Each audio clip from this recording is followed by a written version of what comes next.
Hello, ladies and gentlemen, and welcome to the Fluffenbusters, where we put on a movie we love and create our own feature-length commentary track.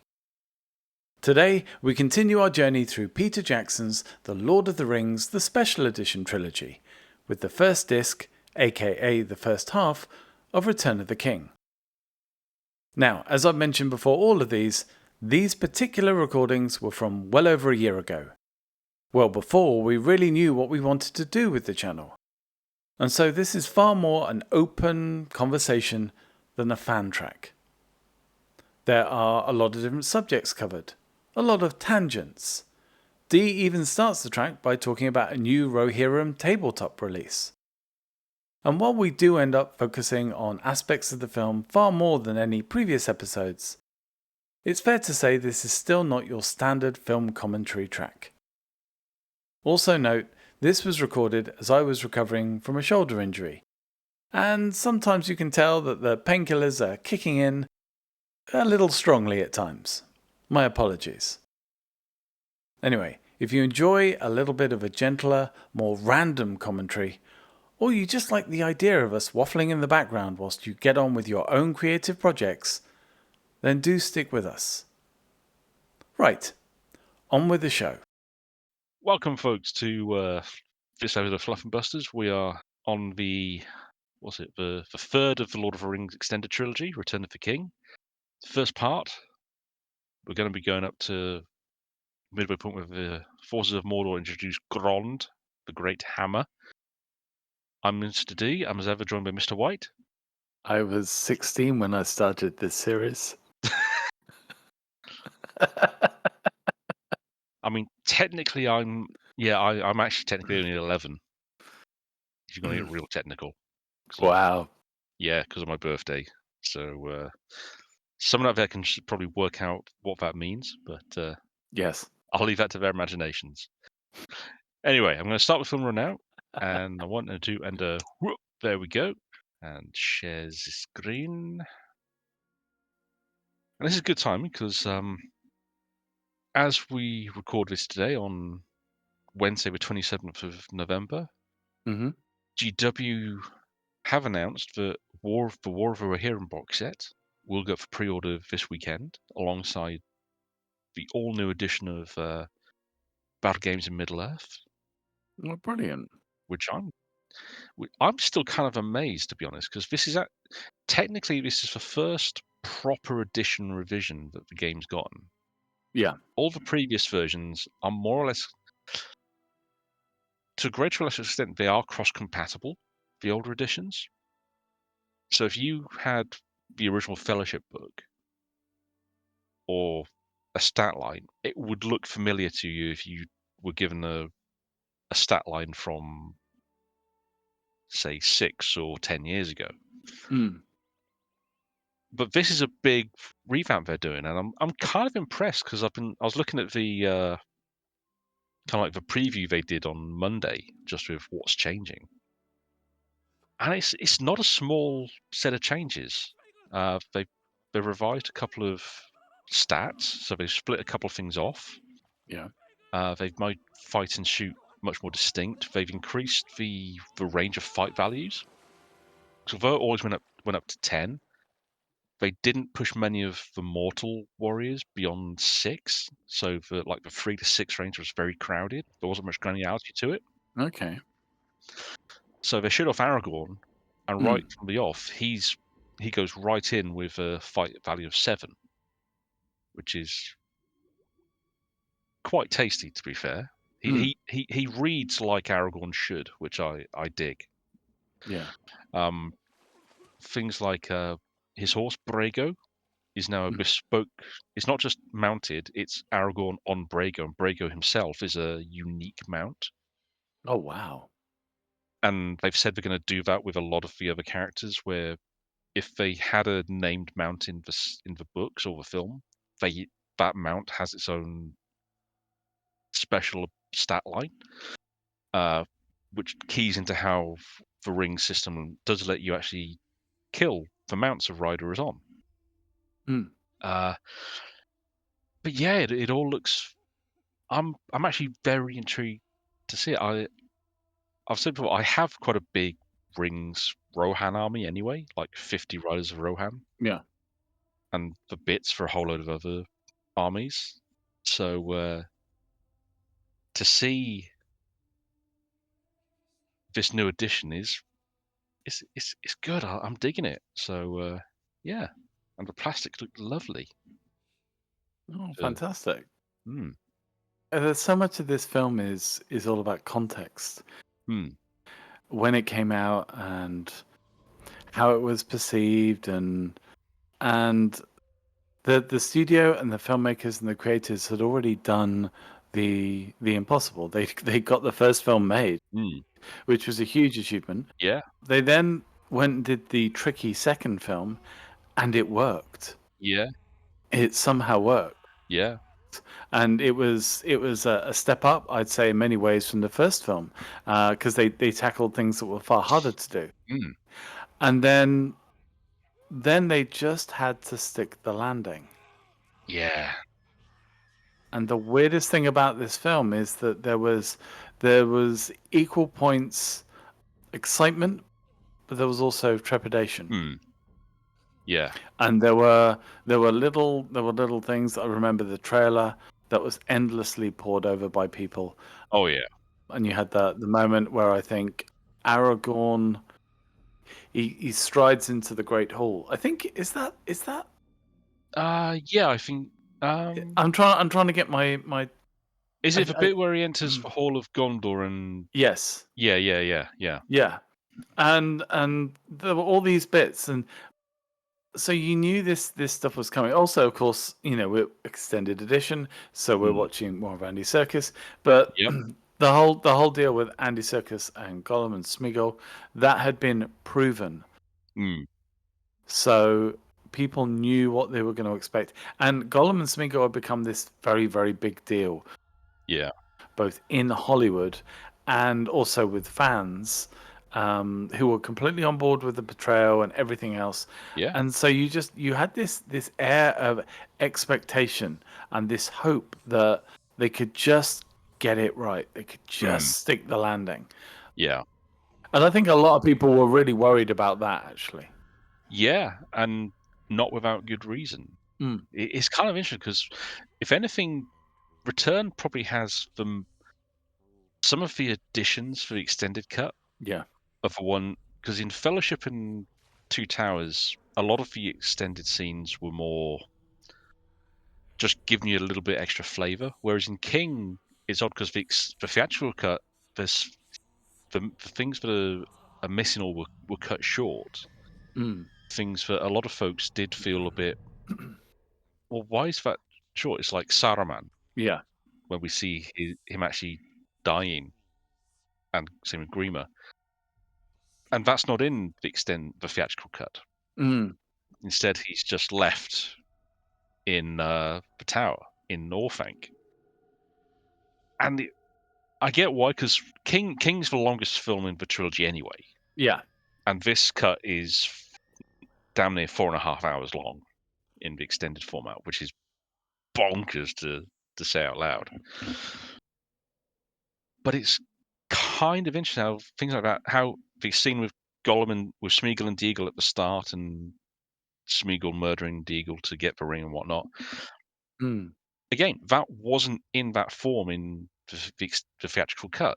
It's pretty much just for the extended, which is kind of crazy to think about. But it adds so much information about Smeagol and Gollum. The fact is the first indication, really, that Smeagol is not kind of like the innocent he tries to play. yeah. He quite willingly murders his best friend Mm, over the ring, irrespective of the ring being this malevolent force or whatever. He does that, and then he puts the ring on. yeah. So yeah, it was nice to have that back. Same thing when we see Saruman, because they cut out the burning of the scouring of the Shire, which again I understand because it's effectively another movie in its own right. Yeah. That whole sequence. So they rejigged things. They include some of it in Frodo's vision in Fellowship, and I get it. It's a shame because part of me would have loved to have seen cranky, broken Christopher Lee just being bitter and petty about in ruining the Hobbits' lives and getting his comeuppance. Yeah. But that'll be for another adaptation to take a stab at. Which, as I said before, I really would love to see someone else's take on Lord of the Rings at some point, because now this film proved it could be done. Mm. It proved you could make a film of the unfilmable trilogy and make it successful. So a couple of things off that. Firstly, thinking about the very first shot of the film Mm, is Smeagol putting bait on a hook. yep. And I always like that because it shows that the ring tends to amplify a lot of your worst traits.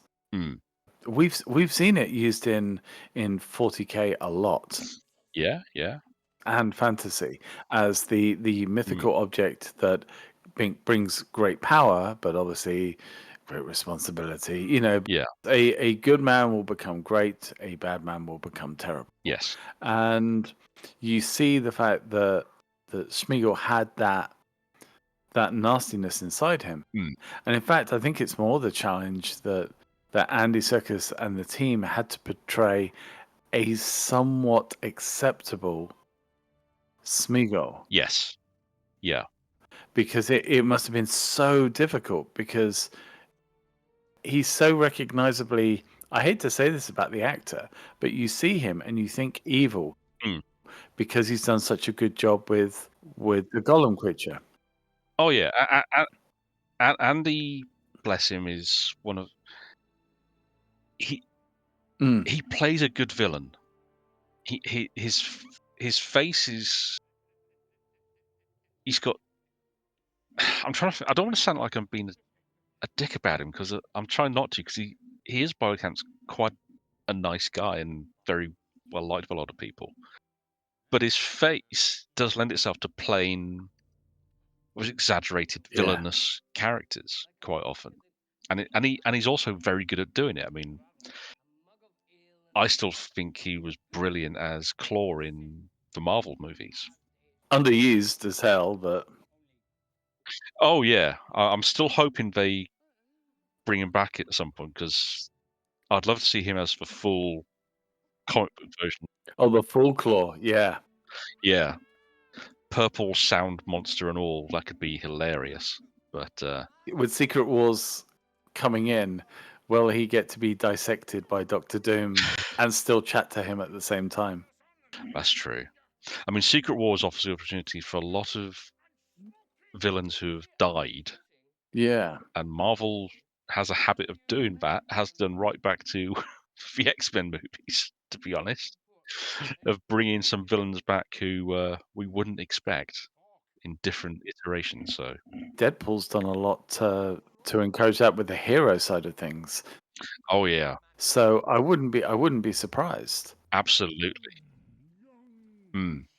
And they put a lot of villains back. Just they had, because of the budgetary reasons mainly. They did have to use Yeah. other actors, just but it did that. It did work kind of well, to be fair. So I think there is a bit of a marketplace for it. In terms of the Christopher Lee stuff, it was interesting Mm, because he as I mean, obviously they've done a lot of jiggling around with this film, and yeah, film mm, the elements of the Scaring of the Shire don't really appear here, which would have given him his proper end. yeah. But the actor Christopher Lee was really furious about the fact that this wasn't in the cinematic cut. Well, understandable because I mean, Yeah. for one, he was such a fan of Lord of the Rings, the books, anyway. Mm. But also, it's Saruman's big moment. For one thing, it's Saruman's big death scene, and also for him, it's like oh, a full 360 on his career. He's so Jackson gives him a proper Dracula death Mm. on a spike on a water wheel, and then it rolls around, and it's a wonderful scene, and I can understand his annoyance, Yeah. honestly, especially if he didn't know beforehand, which he may not have done just because of how much. Because I think they were still working on this cut, the theatrical cut, right up to release, pretty much, or the premiere. Oh, the theatrical, yes, they were. I Yeah. believe, yeah, it was very much a last minute Mm. thing, Yeah. and it was a huge challenge for them to trim it down enough, Yeah. which you can tell by the extended Oh, cut. yeah. But I remember them like being at the premiere, and Christopher Lee even saying, "Well, you don't Mm. see me in this in die in this film," and and Jackson was there, and he went, "Yeah, but you will see it in the special edition that's coming out soon. Yeah, please don't kill me, Christopher Lee. Please don't be too annoyed." And it wasn't anyone's fault. It was No. the nature. But it something Mm. that you said about somebody else taking a stab. Mm. If somebody else takes a stab at this film, do you think it would need to be 4 films? Honestly, I don't think I wanna see it tried as movies again. I'd rather see someone try it as TV. Oh, that would be a hell of a It would need that big Game of Thrones Rings of Power budget, to be honest. yeah. Well, I was gonna say, I think as well it would need, and this is where I need to apologize because, like, I know you're a fan and Mm. other people are, but there was a certain way that the Game of Thrones, the original books. Mm. So when the team were firing on all cylinders, when they translated that text across, Mm. and they had the right idea for the pacing, they need to do that with this if they're going to Mm. do a series. Where the Rings of Power, I get the feeling that it would. I still think Rings of Power would have benefited massively Mm. if they took the incredible step of asking somebody to write that as a book in itself Mm. and then translate it, if you see what I Yeah. mean. To almost give it that kind of lived in feel Mm. before it went into a script. I mean, Rings, my understanding is they do actually have, like, Like a Bible. a 5 series plot lined up, so they know where they want it to go, which is nice to know because far too much stuff gets made nowadays which doesn't have that. Oh yes. It's lost. Westworld. Quite. Although Westworld, I think at least it did go off the rails in its final season, but at least it was always interesting Yeah. throughout that. So I can give that a bit of a pass. I think it needed one more season to kind of stick the landing, which they didn't get, which is a shame. But Rings, I think because it is all right. The films Jackson Cove been on Gone Record said they did have to make some very choice. I was going to say cuts at possibly the wrong moment there as Saruman gets his big exit, and as does Brad. Which, by the way, has to be the biggest trick shot that Legolas ever does. That's the one Mm. thing that he does, even over the Oliphant, that I don't believe is real because of the angle. But Yeah, the angle for that is insane. hmm. But God, that is such a good way for him to go out, though. It is. I tell you what. It's very Rasputin Yes, because wasn't he? He was poisoned. He was. poisoned, stabbed, shot, and eventually drowned. Saruman gets most of them here. It is a particularly unpleasant way to go as well because even though you know he's dead Mm. when he goes into the water, there's that little element of you that does go, is he still alive and trying to breathe? Yeah. Mm. But it's a wonderfully it's both a very Hammer shot and a very Mm. Peter Jackson shot, which is one of the things I do quite like about that. But yeah, no, I do think a series because then you can, for one thing, you can make use of more of the extended cast that had Mm. to be cut out of this. So you can have Imrahil and the Knights of Dalamoth and the Fiefdoms of Gondor You can have, say, Erkenbrand. You can then shift Aemir back to Helm's Deep with the rest of the party. Mm. You can have the scouring. You can actually have it, and technically that almost gives you. I mean, say you have Hmm. one season for Fellowship, second season for Towers, third and fourth for Return, and you, and it, and the thing is, we've seen it on quite a few TV shows. When a character disappears for long stretches, it seems to be something that's accepted better on TV. Yeah. So to have the way that the Two Towers is structured, so that you spend a lot of it with Sam and Frodo, and then you go to Aragorn, Legolas, and Gimli's arc in Rohan. Or is it the other way around? No, it's the other way around. Sorry. But yeah, you'd be able to possibly keep to the structure of Mm. the books a bit better, and also just gives you a bit more room to breathe about things. Yeah. I mean, hell, Tom Bombadil and the Barrow-wights would fit in quite nicely. So I think an episodic nature would suit better than film. I'm not averse to seeing someone try and film it again, but it would need someone with some a lot of confidence, I think, to try it. Because you do basically have the template Mm. already there, and that's a really hard thing to work against. So we'll see. I say I don't doubt someone will try it, and I'm intrigued to see how they try it. Hey ho. It's not a false victory, but there's a lot of like feel good at the beginning of this film where the characters they've Hmm. gotten their victory.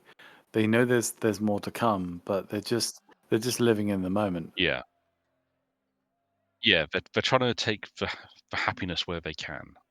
And to me, from my history in films, I'm just thinking about straw filters and yellow filters and Mm. color balancing and stuff like that. Yeah. And meanwhile, What? Bernard Hill's walking around with his luxurious hair, and I'm like, bastard. Yeah. I mean, I can't say anything. I have long locks of my own, but sadly, I'm into the Shawn Michaels era of my hair at this point. Yes, So we can't all be Legolas. Who, yeah, sad. I love Carl Urban's expressions in this. yeah. The This is, I think, this is where I did start to feel a little bit like Gimli was. I mean, he was obviously he was serving a purpose, Mm. and you could see that there was a reason for that. Yeah. But I do feel it would take until The Hobbit until we saw a little bit more of the kind of grandeur of the dwarves, and even then that became a bit Mm. of a disjointed because some of the dwarves were used as dwarfs, and then there was a couple of characters that were basically Mm. humans. You know, Yeah. The Hobbit. I, I I actually like how they came up with their distinctions for groups of the dwarves within Foreign Company of the Hobbit. yeah, I I do kind of grumble a bit at how they did lean a bit too much in having some of them serve as comic relief over others, and yeah, they did, especially like Foreign, Killy, and Philly, because they were kind of like they were the handsome yeah. dwarves. They felt they did feel a bit less dwarfish, which comes across in their makeup and everything. And I get why though, because it's a tough ask to have effectively your lead in essence, and kind of like your big,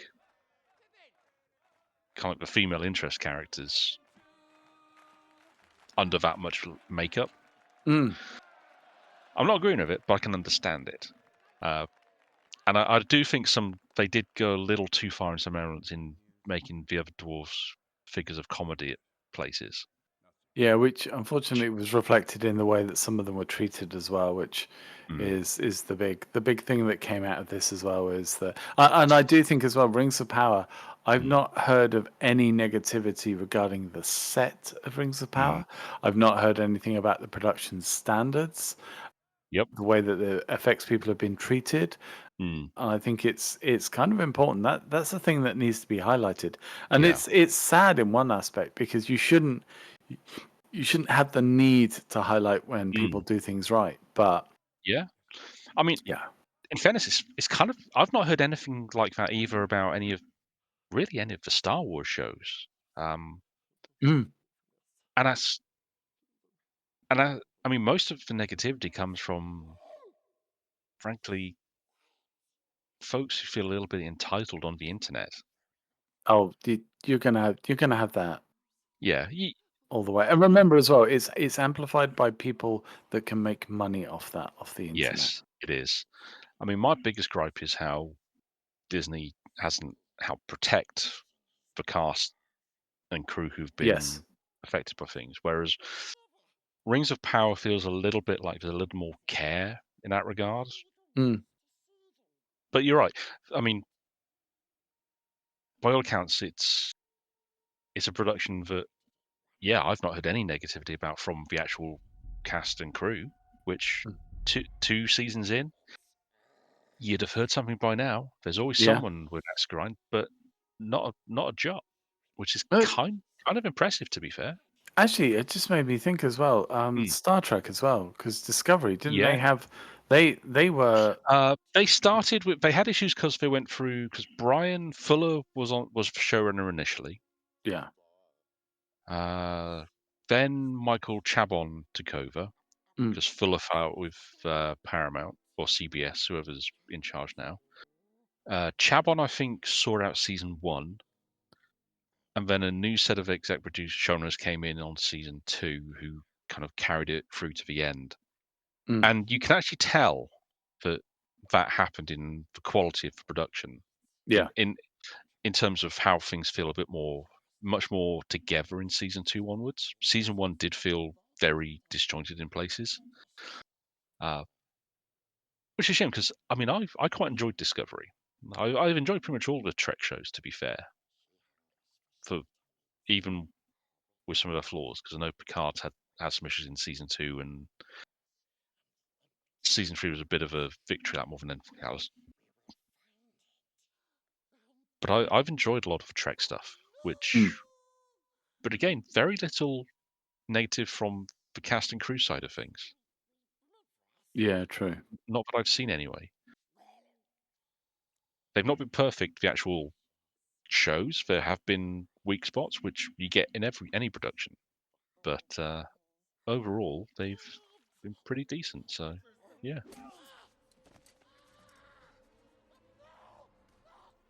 The the Battle of Sam and Gollum Mm, is something that, although it was in the books where they conflict, mm, it's really played up here, it and is. I think it's helped by the fact that Sean Astin is he's very much, when you see him on screen, he's kind of just playing himself, or he's playing Mm, a version of himself. It's like when you yeah. see him in Stranger Things, he's never quite he's never quite the character that they want him to Mm, be, but his innate goodness and his innate sort yeah. of, I don't want to say simplicity because that makes him sound stupid, but he is not there as like a, he's Mm, not Elrond in terms of forward planning and strategy. He's a very simple character, but yeah. if anything, that's what keeps him going.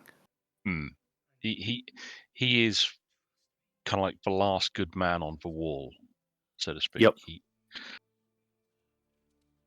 He might not be the one he might not be your first pick, but he's one will be there to the end.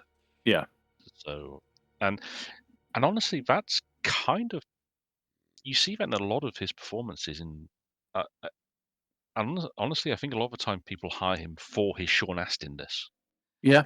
because they want that, and it probably doesn't stretch him as much as he'd like to as an actor. But it's one of those things that a lot of actors would kill for, to have that knowledge that people want your kind of type, so to speak. Mm. They know that. So yeah, but it is played up a lot in. There's a lot more than it is in the books, but then different medium. It's one of those things where if you can't really be too subtle about it, otherwise you run the risk of the audience not seeing it or thinking that Sam's been played for a fool Yeah. when he's not. He's just he and Frodo. Well, Frodo is conflicted by his own experience with the ring. That colours all of his decisions, and like he says, he has to believe that Smeagol can be redeemed because if he can't, he's got no hope himself. Yeah, true. And Sam, although he doesn't like or trust Gollum, he is loyal to Frodo and wants to believe what he sees. So he tries. Yeah. And I think Sam does genuinely try. I mean, it's the tragedy, isn't it, of Mm, Gollum is never like his fate was sealed mm, when he first saw the ring. yeah, It just took a very long time to play out. yeah. He is literally the example of what the ring can do to a hobbit folk kind of person. Over a massively extent, I mean, it's what, 500 years Gollum Yeah. spends in with the ring, more or less. So He holds the ring for longer than anyone. anyone, yeah, yeah, he does. Sauron has it for maybe less than a century, maybe less than a decade after he announces he's made it, or once the fact he's made it is realized. Uh, Elendil, no, sorry, Isildur, sorry, has it for maybe a decade as well at most, probably less, Mm. because I know he has time to. I think he has time to return to Gondor, and then he's traveling to Arnor when he's killed. So how long that takes, but he has time. We don't know when he first because he has a family who continue the line, but we have no idea when that happened in terms of things. So yeah, but yeah, Gollum holds it longer than anyone, and he does. It kind of runs up against his own. The Ring's will does run up against that that nature of hobbits to be resilient to magics. That's kind of hinted at, unless of course you're Peregrine Took, as Mm. we see here with Billy Boyd getting to deliver some wonderful overacting. Well, it's overacting, but there's also it's like the scene before as well where he first gives the Palantir back to Gandalf. Mm, He has a little look at Gandalf, then he looks away, and then he looks back, and then you suddenly see this other nature. yeah, And you can see this got its claw. It's got a hook in him. yeah, the effect is one of those that's not actually aged too well. Mm, But then it doesn't really matter because it's such a quick thing. And the horror of the moment anyway, you just yeah. yeah, it's great. It gives him more scope. He plays a bit of a suspicious character, but then he Mm, also plays this sort of post-event shocked. Like mm, this is almost a way of him of gaining a sense of maturity. yeah. Because both of these characters find that little element of Mm, maturity in different ways in different cities with different kings, and it's very very weird. yeah. I mean, Mary's further down that road at this point than Pippin is. He kind of he's always kind of understood quicker than Pippin has, whereas Pip takes a little longer for it all to. I mean, admittedly, here he is dealing with a significant mental trauma Yes. that's happened to it. So being a little slower on the uptake is understandable. But Mm. I mean, the nice thing about their two characters is that it's the fact that they both rise to the occasion quite spectacularly, in spite of everyone else. Yeah. I mean, even Gandalf tends to be quite dismissive at times of the hobbits, more out of probably annoyance than anything else. I think probably only Aragorn is ever 100% on board with them and has faith in all of them, really. Uh, Mm. Isn't it as well that Pippin, because it's almost a two-way thing. So although his act is stupid, as Gandalf says, it's not. It actually mm, does provide them with this knowledge of where Sauron wants to attack. So yeah. they have the briefest. It's like they have the briefest of ideas what's going on, and this is something that is really brought up in this film, which I think is fascinating. Is that we're so used in these fantasy films, people close the door, they leave the castle, and then the next scene they're at the next castle, Mm, and oh, this king wants to attack. Well, great, all the other kings rise up against them, but how would you know yeah. in a world with the lack of the communication? In fact, most times the first thing that you would know that a king was waging war on your kingdom was the guards literally turning up at the foot of your garden with spears. Yeah. You don't get that kind of, there's not that communication in this Mm, world. So that Palantir scene is a lovely way of linking the two main sort of fighting locations and fighting forces of the good mm. side in this film and sort of setting it up with the audience to go, look, there is this other place. Yeah, I mean, we kind of knew that they'd have to go to Gondor eventually. Yeah. And Gondor's seen anyway, in the first film In Fellowship, yeah. Which I always love how a lot of people don't twig, even when they watch Return, that that it's here. Yeah. we have been here before when we get to Minas Tirith. It's like, no, no, this is where Gandalf was in the first film. Do you remember when he went and visited that library? That was fair. That was Minas Tirith. He's been here in like the last in the first film. Can I say as well, a health and safety nightmare, that library. Oh God, yeah. Open candles, and he's flying around like dry pieces of paper, and it's Chugging away in his pipe. with the really weird like globe of liquid just Mm, there, which I always thought was maybe some sort of study into the Palantir. Like, I don't know why. I don't think it was. I think there was a spout that was mm, coming off it. I'm misremembering now, but I always like when I first saw the film, I thought, or especially when I saw this film and realized the Palantir connection, I did always like look back and wonder, is that connected? But yeah, mm. it's always heartbreaking as well to see Merry and Pippin, because Merry and Pippin are confidence Yeah. characters. So in Two Towers, we had Aragorn disappear for a while. Mm, And when he disappears, suddenly there's less of a safety net. And of course, in the first one, you had Gandalf disappear. mhm. And without him, there's a lot less of a safety Yep. net.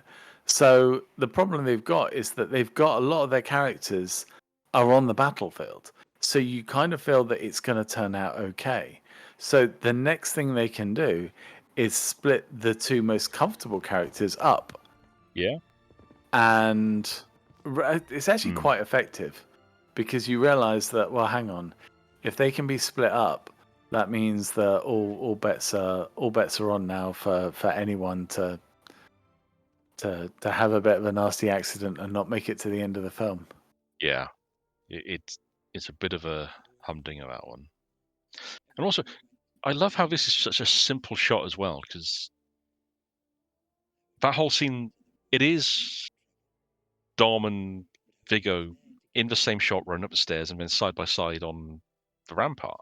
Mm, But you have Paul Tall getting, I think, his only shot of his face in the entire trilogy as the Rohan warrior on the steps that Merry yeah, runs past.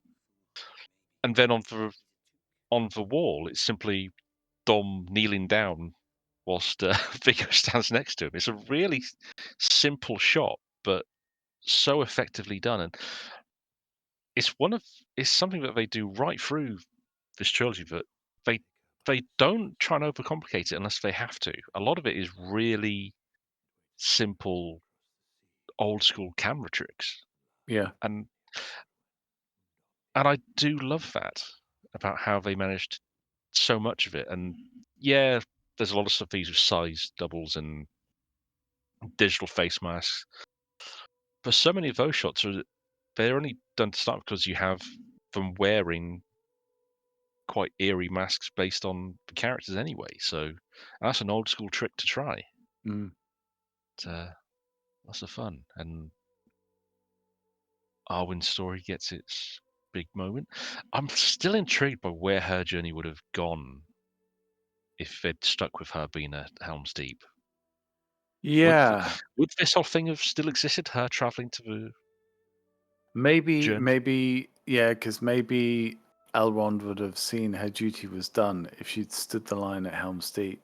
Yeah. Maybe she'd done as much as she could do. What I love about these scenes is actually not what I'm sure other people did, but it's they're shooting in the forest, and shooting in the forest is monumentally difficult Hmm. for light as much as anything else, and the amount of light that they pumped into these scenes. Yeah. And in a minute as well, you can tell me about this character because I remember that he is important, but he is, but he isn't, but he is, but he isn't, but it's a kind of nod. But Hmm. I do remember the amount of light they had to pump in here, and shooting in forests is often extremely tricky, especially with Hmm. the the shadow and just the light is literally swallowed. And yeah, they did a fantastic job. And it's a beautiful scene. It's a very cold Hmm. scene as well. It's sort of the kind of emotionless and it's fascinating when I look at stuff like this as well. I remember that because they shot all these three films at once, Hmm. like some of the stuff in the Shire at the end of this film was shot with the Shire at the beginning of the first film. Yeah. And Yeah. obviously this stuff was all shot in one go. So you've got Weaving going from his You Shall Be the Fellowship of the Ring to this. And Hmm. it says a lot about the character. It's like and a lot about the actor. The the the passage of time has been shown. Absolutely. I think he does a fantastic job in this. Hugo is wonderful as Elrond, and the thing it it would have been easy for him to play him as a very Spock-like character, Yes. very very cold and emotionless, but which is not which in fact that's a trite read of Spock, and I always get a bit angry or grouchy when people reduce Spock to that element, but bear with me. He would have been very easy to play as a very Vulcan type character, but Hugo manages right through this. In fact, he does. You can tell that Elrond is an elf, but you get elements of the fact that he is still of his half elven nature, and that he is tied to both worlds, and he cares. Because that's the thing about Elrond. His key trait, which is very hard to get across, is that the reason he founded Rivendell, the reason he stays as long as he does, is that he cares about Middle Earth, he cares about man, he cares about the world, and he chooses to remain when his wife has travelled across the seas, Mm, when his brother is long dead, when his parents, he's never actually met his parents because they're these legendary figures to him, forever travelling the sky because he was taken from them as a child. But mm, even with all that, it's one of the things I've quite enjoyed about his characterization in Rings of Power, that there is that nature to him where he's in he was Gil-galad's emissary because he had that element to him. mm, And Weaving does a wonderful job of bringing out that element. Even when he is kind of being a bit of a dick, you understand it though, because he's doing that because he sends Arwen away because he can't bear the possibility that she will stay and die. yeah. He knows that that will break her heart, and she'll probably resent him for it, but he considers it worth it. Mm, And it takes her coming back and her argument, her making the case that no, we need to do this, you need to. It's different in the book because Sword is reforged far, far earlier. Yeah. And honestly, I do like the switch Mm. in making it a much later thing that Aragorn picks up. But it's a wonderful way of getting across that Elrond, he's but he's not perfect. He makes mistakes, but he cares, and even when he can correct himself. Mm. So, and Weaving's performance is pretty damn good. Yeah, absolutely. We have technically what you could call a music montage here, because it is one of the Yeah. most wonderful moments in the film, and it is the Mm, theme music, and it's showing you the geography of the city. It yeah, is masterful filmmaking in that absolutely. you got this huge place, which, as you said, we've seen it before, we just didn't Mm, realize, but yeah, but we now in 2 3 minutes, well, even less than that, it's like a minute, we now know the yeah. rough layout of the city, so when we see it later we get it, like even the height. And we've established the big theme, heroic theme for this film with the Minas Tirith theme, Yeah, which, is a great old theme. yeah, I mean, Howard Shore, this is one of the best sets of soundtracks for any film series. Mm. I spent a long time with these tracks as my main rotation when Hmm. I was driving, or when I was just listening to stuff at university, writing up dissertations and the like, just and essays, Mm. having these on in the background, because the music for these films is so good. Mm. And Shaw just nails it. He gives each element its own. It's not just that I mean, there's a wonderful skill he has at reusing each one in different contexts, and you see, yeah, you can see it in other films. And John Williams is, of course, the master at it, but this is so well put together musically. And the great John Noble,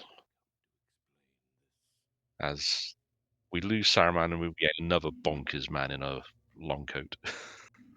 The great John Noble, who wasn't really known No, until this film, which is weird. By the way, props as well. So unlike Paul Bettany and not featuring in the Avengers movie, and always feeling a little bit annoyed because he wasn't in Endgame, which made a load of money, good old Shawnee Beanie was in all three films. So although the cast were paid peanuts, he got some decent money. Well done, Shawnee yep, Beanie. that's how you write your contract. uh, no, Noble is he. Just Yeah, I mean, brilliant. even without what we had in Two Towers extended cut with him, this is a really good introduction to a character who is quite a piece of work. Mm. Because Actually, it's just mm, sorry. I've got to say this now. It's because it's just occurred to me as well. I always thought that this that Pippin's instant mm, fealty to this king was a little bit jarring. mm, But in this moment of seeing it, and it's weird because obviously I've seen the film a bunch yeah, of times, but I've realized in that moment he's talking about something that Gandalf doesn't know yeah, yeah, because Gandalf wasn't yeah, there.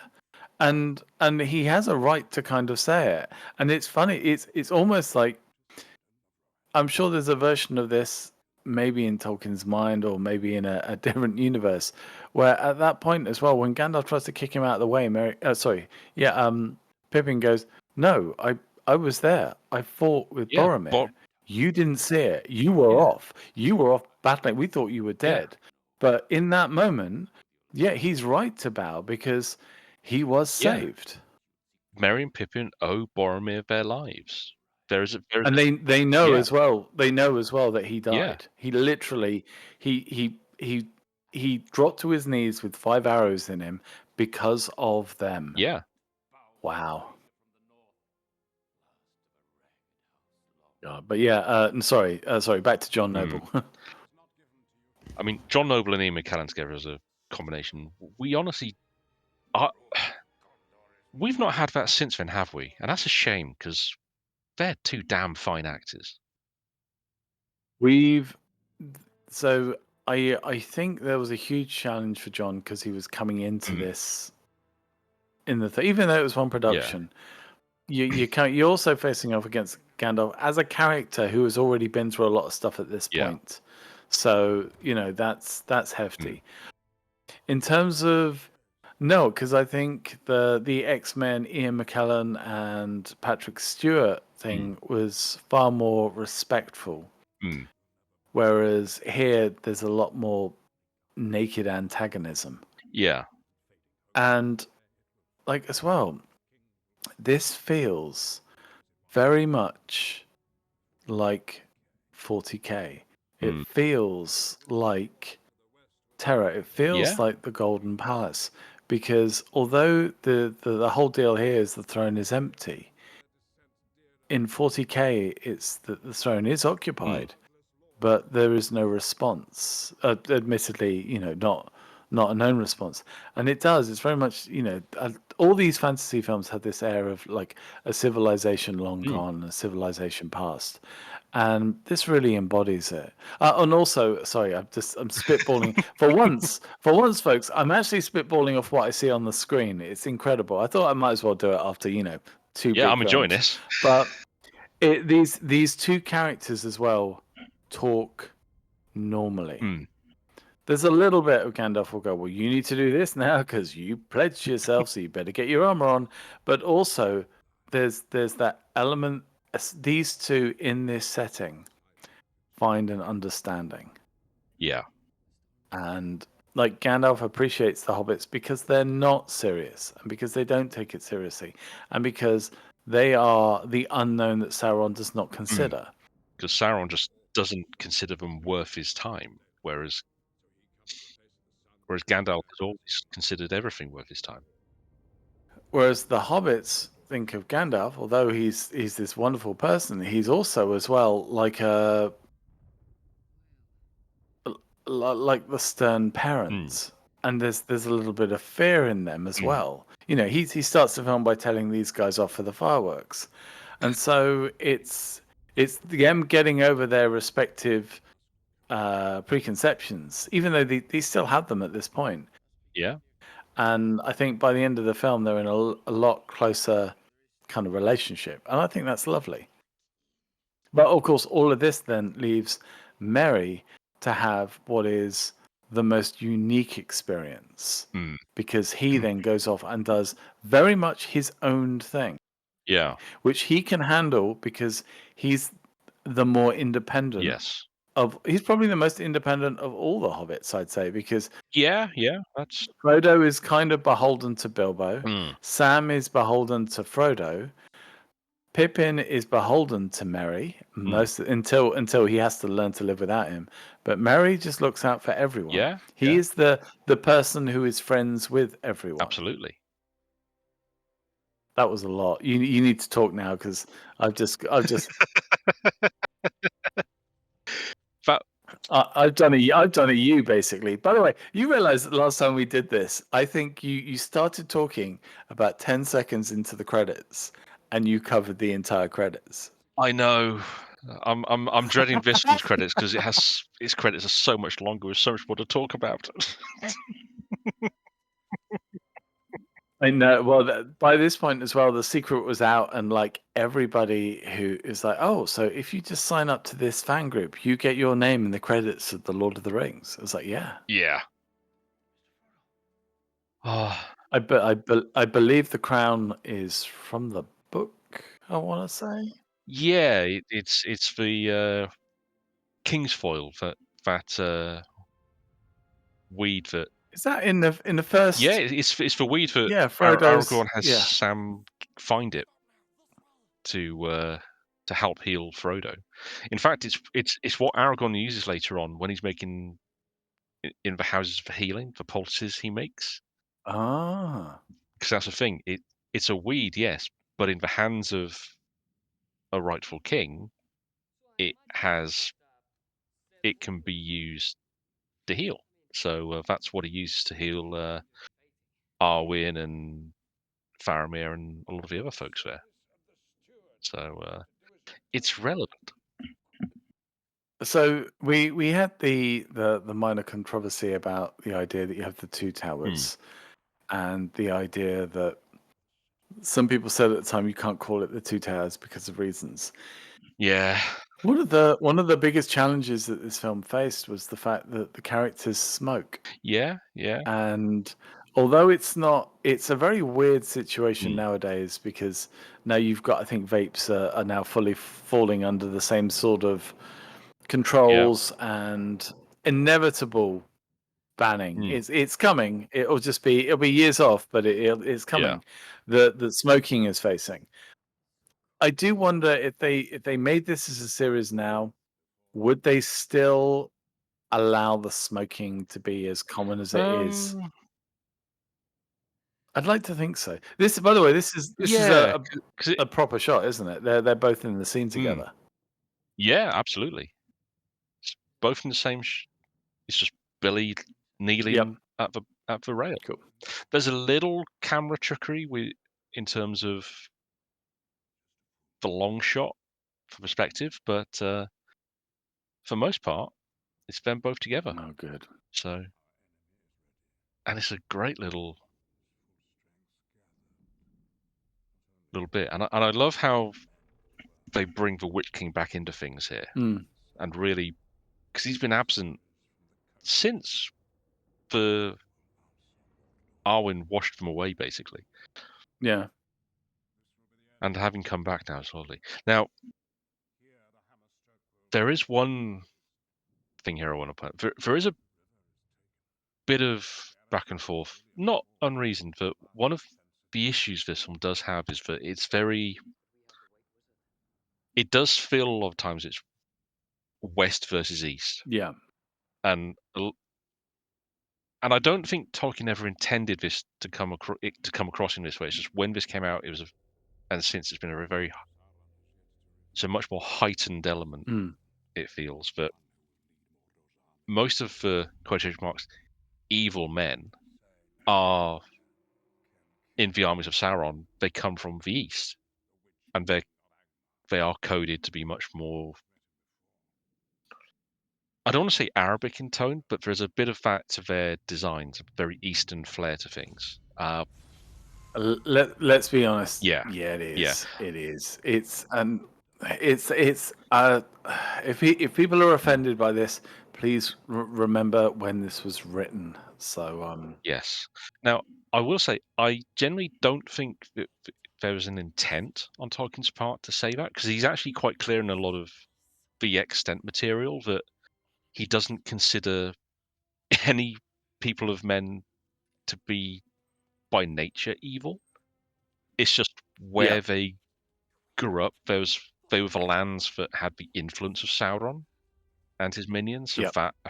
and that affe- and that's just kind of how people are nurtured. If you're raised under that banner, you will naturally feel an affinity. If that it will encourage certain feelings. But there's material Tolkien did write where he's actually quite positive about the Men of the East. He considers he, Mm, and one of the things I've always appreciated that GW did was that they took the time. They did dig into a lot of the Eastlands in the hmm additional material they did after the films had come out, and they were able to look at expanding things. So they did go to some quite notable lengths to make a point of saying that these they may have been fighting for Sauron, but they were not fighting for Sauron. They were not loyal to him.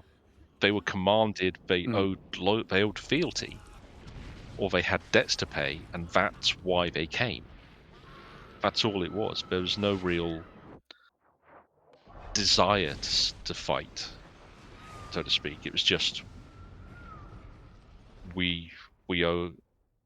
It's like any of the other it's much clearer in books where you have all the fiefdoms of Gondor come into its aid, where these are sub-nations Yeah. that owe fealty. So everyone kind of gathers on this great fighting point. But I would hope that if anyone tackled this stage, they would. Now, it is honestly, it's a very white cast. One of the things I've liked about like the the two Middle Earth games, Shadow of Mordor, Shadow of War, is that they add Yeah. much more diversity to the casts, and the same thing with Rings of Power. And I've seen some people complain that it's forced, and it's like it's not. It's really not. If you look at human history, there's actually you could normally expect to find people of differing skin tones in a lot of nations, right into prehistory. So it's not something you would not expect to see. And you're dismissing a lot of great actors if you do that, for one thing. Yeah, the challenge they've got is because it's always been Mm. one way, and so people have gotten used to it. Yeah. That that to then add that diversity, suddenly it Mm. looks wrong. The thing that they really need to, and I've said this to a lot of things, especially recently, because I'm seeing like as we're recording this, you recently had the trailer for like How to Train Yep. Your Dragon, and details of that emerging, and there are casting choices that are being done that appear to be purely for the perceived look of diversity over choosing the best actress See, or see, I've you not know watched that trailer yet, but I know that some people have been complaining about the Astrid actress. yeah. But well, the But voice actress for Astrid was yep. Latino, so It's really it's a difficult thing to it's a fully subject, balance. and we Yeah. are both coming at this as being middle-aged white men. So Yes. Yeah. we And we're trying. I think as well. We're in this opposition where I think from our previous conversations as well, mm, we we see the need for it. We yeah, see the value in it. We see the benefits. But we've also seen as well where it's when it's been done incorrectly. And the film, yes, or more importantly, the actor and actresses have needlessly suffered because yeah, the studio wants to score points. And a lot of actors don't have a choice about like what yeah, jobs they take and what they yeah. do and don't do. And it's just yeah, it's really Mm, I just wish people would go about things in a separate way. It goes yeah, back to my whole idea of like the Ghostbusters. I wish, for instance, when they did, I think it's called Answer the Call yeah. now. It's Yeah, had that added to it. I, but I, but it, I quite enjoyed that film. I know a lot of people it got a lot of flack, and I understand why it probably didn't work for a lot of folks. But on its own merits, I did quite enjoy it.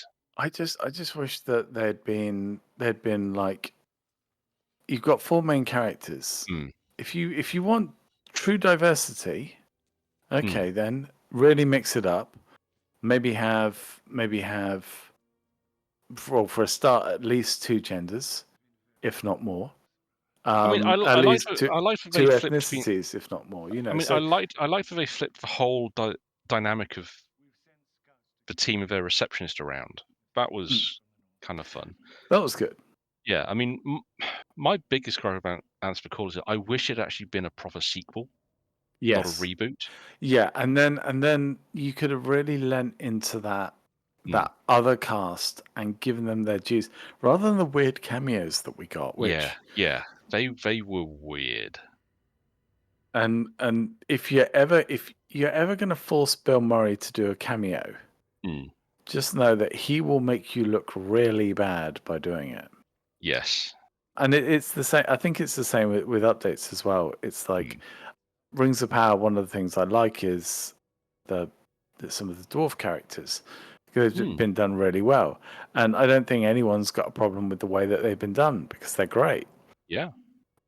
That's fine. It's just if you take the mick and push things too far, and Mm. it's amazing that this film. And the reason I'm saying all of this as well is that this film it was at a crossroads in terms of effects. It Mm, was in a crossroads in terms of Hollywood doing big films and the idea of doing like multiple films in one go. But also as well, you've got it's at a crossroads, I think, in terms of like Me Too and movements and and Hollywood starting to examine mm, itself.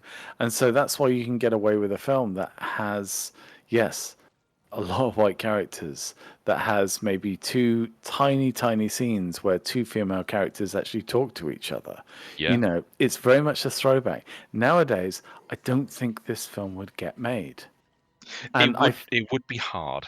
I feel as well that that would damage the film in many ways, and that's where I find, especially as an old white guy, I Mm, find the struggle here in that it's like I've long heard the thing as well. It's like talking about Spike Lee has huge challenges getting his films made now because they're mm. all people of color, and Hollywood wants more diversity. And they're a lot about men, and people want more diversity. And the irony that he struggles. And you think, well, something like this as well would really struggle Mm. because you want the characters to reflect natural Hollywood current rules, regulations, and the Yeah. idea of diversity. But would it damage the film? Well, it's funny that because do you remember a year or two ago, Magic the Gathering had a Lord of the Rings set that was released, Okay. and they took some real swings with some of the artwork. It's like Aragorn.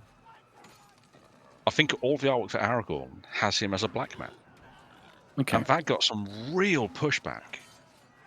It got real nasty at times. I mean, Wizards had to kind of go out to defend some of the artists and kind of say, "Stop doing this, you assholes! Don't be Yeah. pricks to them." And I think the artwork was good. The way it was done fit, and people can like, dude, guys, you're complaining about a character who is the descendant of a magical realm of half Yeah. elves who ages at like half the rate of a normal man, and you're complaining because he's a bit black. Yeah. Hmm. And you're right as well to say to people listening, look, we are Mm, coming at this from a point of view. And the problem is as well, in the past, I have been like people have railed against me for saying things mm, when I've been pushing inclusivity or wanting to discuss it because for a lot of us I think we struggle to get our head around all of the concepts. This mm, is why in the past when people of color or especially young ladies in the franchise that like the Transformer franchise have mm. corrected me, but they've not done it by raging online or whatever. We've had a chat and Yeah. so you can go, oh yeah, that makes sense. This makes sense. That makes sense. By the way, very quick, on screen at the moment we have a cameo from Christian, the art director, Yep. who then went on to direct a film with Weta that didn't do quite as well as Lord of the Rings. But yeah, Which one did he direct in? Because I it forget it now. was. I think he was the actual director of the. Was it the cities that travel around Oh each of yes, the cities? for Mortal Instruments. That's it. Yeah. So, but yeah, it's sometimes it's difficult. We have when we talk about these types of things, we have to sometimes vent our stupid ideas Yeah. so that then people can respond to us with intelligent ideas. If that makes any sense, and the fact that we are willing to speak about it Mm. is the first step in winning the battle. If you see what I mean, it's like it's good. Absolutely. It doesn't do any good to shy away from it. Now, And how good a night watchman would you need to be if you've looked over a pile of twigs on the top of a mountain for X amount of years, yeah, and literally within seconds of a light going off, you're like, quick, like I'd be asleep. I'm sorry, I would I be. know it's a wonderful scene, but you also have to. We know these sort of things were built around various parts of the world as mechanisms to alert people. It's a wonderful sequence, but also if you stop to think about it too much, you do start to go, "Hang on, wait." How long were they just looking at that one spot for waiting for that one chance of a light going off? Yeah, Just back. if Aragon had enjoyed his soup a bit more, which seems to be a running theme, I'm never going to eat at this place. I tell you, it seems awful. But like, it could have burnt out before anyone noticed. Yeah, lovely bit of music though, the way it goes. Yeah, I mean, I could just rave about the music of these films all day, frankly. And there's just, it's lovely how they played it, but we're still not sure up to this point if Theoden's going to ride for Gondor or not because of his bitterness about Gondor not coming to Rohan's aid. mm.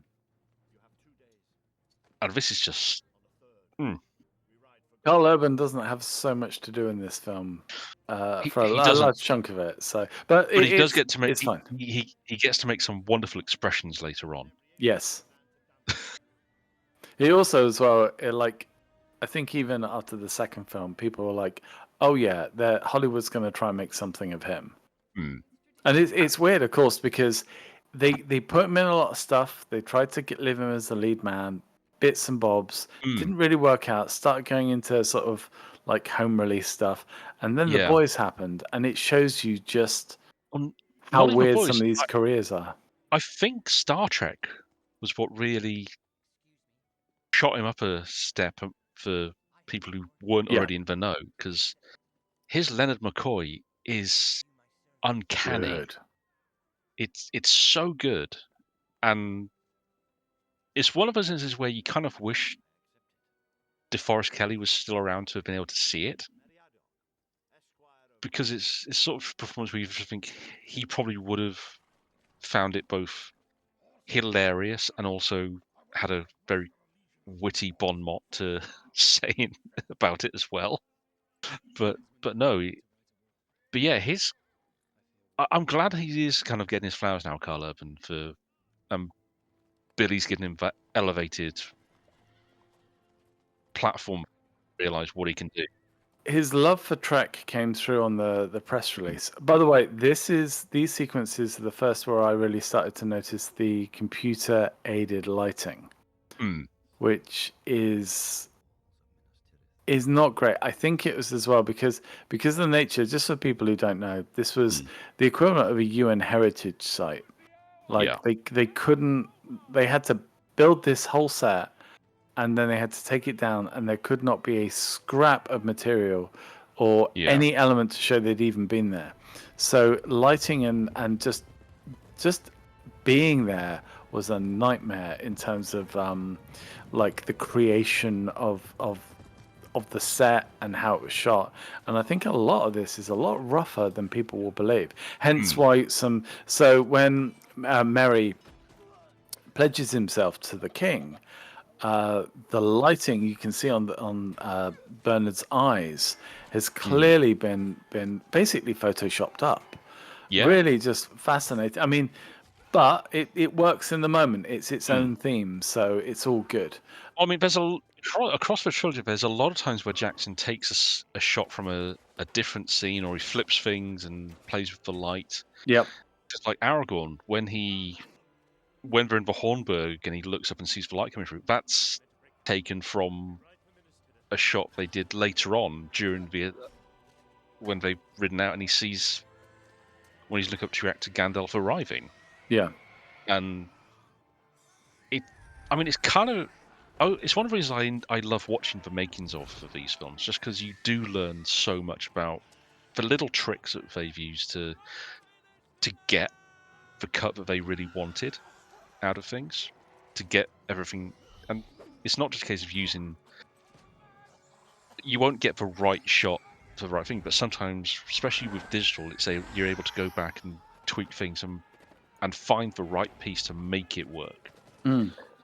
And the whole thing with the digital grading that they use for the colors is another one of those things that when you first, if you don't realize it, when you watch the makings of and you get that appreciation of what they've done, it becomes a lot more obvious, but you also go to appreciation for the effect it is giving to certain scenes. But I agree. I, f- the Edoras scene as they're gathering for lighting, it is a bit more obvious in that Yeah. score. Ah, And this as well. This is I always like this because mm, everything was almost colored metal, but it was mm, like lead. yeah, There's this grayness with a little bit of sunlight coming through. mm, And of course, this, as we see on screen, this is something that filmmakers had to do because they realized at this point that they needed the what was left of the bad guys, what was left of the orcs, to be more of a threat because mm, they'd created and done such a good job with the Yokai yeah, that if you take them out of the action, suddenly what's left are smaller orcs, smaller creatures, less yeah, danger. And yeah, it was they needed to beef it up. So that's why you get mm. lieutenants and you're getting like just characters that are featured a little bit more. It's another interesting bit of switching things up because this is actually how Gandalf and Pippin arrive at Minas Tirith in the book. Hmm. This is where they arrive. They don't show up on their own and ride into the city. So look, they actually arrive as Faramir is pulling his men out of Osgiliath Mm. and saves them, and then they're escorted in. So it's an interesting switch up because it gives us that time for Gandalf and Pippin to meet Denethor on their own. Yeah. So it kind of lives in its own right before we introduce Faramir to proceedings and his interaction with his father, which of course colours things so much. There's something I always noticed about that ride-in as well, is that the rider next to Gandalf Mm. is basically holding on to Gandalf's horse. And I don't know, I think that's because I don't know if it's a stunt rider or whether they used the tall actor, but it was clear that whoever was on Gandalf's horse was not Mm. fully comfortable with the riding. So the Yeah. other actor was doing it. And I thought that's one of like countless things that I mean the horsework in this film is incredible, Mm. obviously. Oh yeah. But the fact that they're just doing so much of it, even in small scenes and small elements, it's just beautiful. And Mm. it just adds to the moment. And then of course, that's almost background in this film. Like you've got these beautiful like Yeah. Denethal's so this big hall, was this built? Or was it I adapted? think it Because might have been, yeah. Um, I I don't think it was the interior for Edoras, for the Golden Hall. Uh, I think the majority of it was built scratch, then maybe some of it was filled in digitally, but yeah, or might with be. matte. Like it might be like the first 10 foot Mm. or something and I mean, it certainly looked right. So, yeah. Oh gosh, mm, yeah, absolutely. The idea as well of just this steward just crouched at the foot of a throne that mm, he can never claim, yeah. which I thought even in fantasy novels, I thought they would have done something about that by now. I thought Mm. the population would have said, "Hey, we want It's you to be king. Be king." it's an interesting one because it's not an unfamiliar bit for fantasy to run with. Probably inspired by Yeah. this, to be fair. But I've always enjoyed seeing how some Satans handle it. Mm. Because, like, what was it? Wheel of Time has a city that has no king until a sword is claimed that's held in the center of the citadel inside a stone. It's not locked in. The blade isn't locked into stone like Excalibur. No, this is a sword that's actually trapped entirely within a giant gemstone. If I remember rightly, the Stone of Tyr, I think it was. And you start to think, well, why wouldn't the nobles have taken over? But it's used as reasons for why. I mean, the fact that it's there and it exists is why there's no other power, because they know there's a chance of the real ruler returning. Although one of the ironies is that Denethor's family is tied to the royal family of Gondor. Yeah. That's they weren't direct. lineage, but they were descended in some. They were related to them, so it's why they've held this position, because they were the last high family standing, effectively. Mm. So Can I just check as well? mm, Is it because the steward's wife died giving birth? uh, Denethor, or Yeah. yeah, I think Denethor's wife did die giving birth to Faramir, which is part of his. You think of Charles Dance, don't you? Mm, In the Game of Thrones yeah. with that kind of thing. Mm, And I have to admit as well, there's one element as well that comes a little closer to home with that character as mm, well in terms of my own family. But yeah, there's definitely something about that. yeah. We've been seeing this journey of Sam and Frodo, and although they've had a lot of ups and downs, you're kind of almost eager for Gollum to make his move at this point. Yeah. Yeah. I mean, he could have done it right there. There's no reason why he couldn't. Sam couldn't have gotten to him. Yeah. I mean, there's a possibility he might have done, but he but he's taken the long route because he wants them both to suffer. He could have done this at any time on the stairs. There were so many opportunities for him to take that ring, and neither Frodo or Sam could have stopped him. But he he puts the knife in. He wants it to hurt them both, Mm. and it's very clear that, yeah, this isn't Gollum. This is Smeagol. Smeagol is a nasty bit of work. He's quite happy to do all this Mm. really quite bitter stuff to people who really haven't done him any harm, Yeah. purely for his fix, essentially. If Gollum had gotten the Mm. ring, do you think he would have fought hard to keep it? Oh yeah, the ring didn't want anything more to do with Gollum, because I think it realised that Gollum would never let it go Mm. of his own volition. He was that obsessed with the ring. He just wanted to take the ring and hide away again from the world. That is all he had any desire to do. And the ring, because the ring, as we know, the ring's sentient. It has its own will Mm. and desires. So it it's a very interesting thing to think about.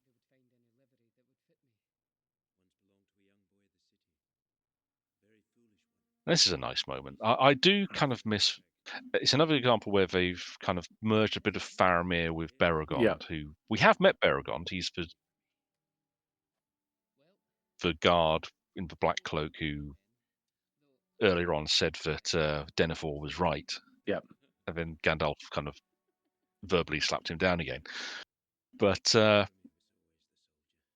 it's another case of where I understand why they felt that they couldn't give more characters to the film, because seriously, this film has a massive cast already, Mm.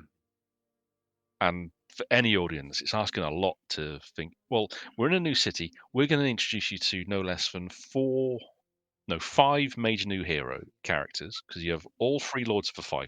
fiefdoms, the named ones at least. You have Prince Imrahil, and Beregond, Mm. captain of the Citadel Guard, on top of Faramir and Denethor and all that. It's just like, yeah, that ain't gonna work. Again, TV format, much more likely to fit in, but for this, I get it completely. And I'm always torn here by Denethor's smile. Is he? I'm not sure if it's genuine or not.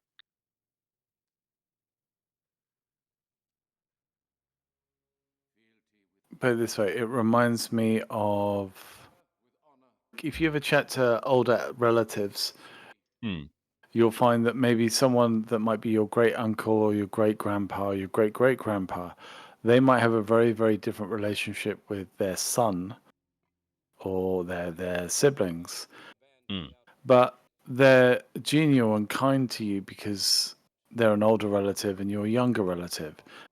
Mm. And so you view them as grandpa or great uncle, and to you, nothing is wrong. Yeah.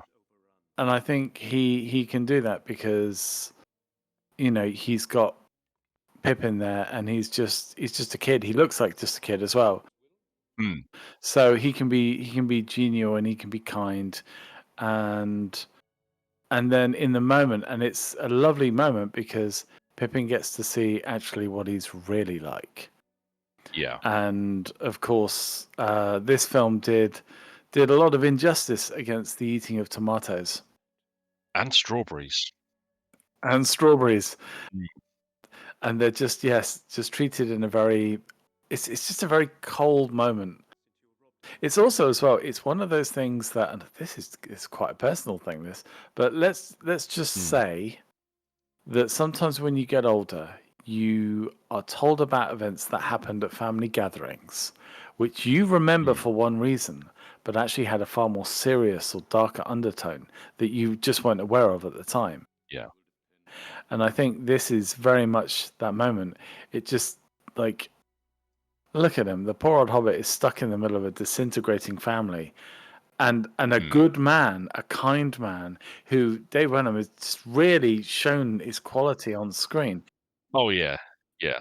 But he's being sent essentially to die Mm. by somebody so cruel. And the weirdest thing is, he's in a position of power.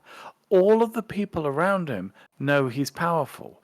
It's just that he's not Mm. as powerful as the one guy that has ownership of everything else. Yeah. I mean, that's the thing. Faramir is the surviving son of a steward of Gondor. He's the next steward. He is captain of a captain in the army of Gondor. He's a lord of Gondor in his own right, but he won't go up against his father because for all that, he does generally love his father, Mm, even though his father can't or won't return yeah. that love. And we see later on that it's not. I don't think it's that Denethor won't. It's that he literally can't until it's too late. He's so broken, and to a great extent, a lot of it. I won't kind of wave away his issues completely, but a lot of them are down to his use of Palantir, Mm, which is something that the films are very good at underplaying. We know he has it, but the way that we never actually see him use it, not in the same way Saruman did. So we're left to kind of work off the knowledge that, oh, he has a Palantir. We know we've been told it could do things. So, but it is heartbreaking. It's also another interesting one because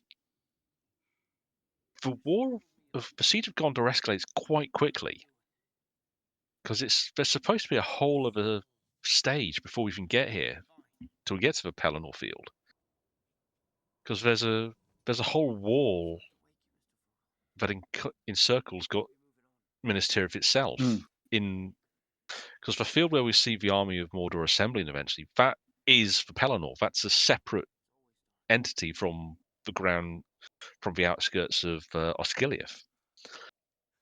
And so there's a whole stage to the siege we never see.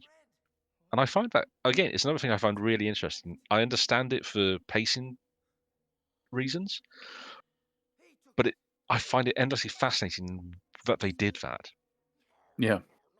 When it is, in terms of, it's a very important sequence in the book to have that stage before things, because it's Faramir falls riding out to reinforce the Pelennor wall.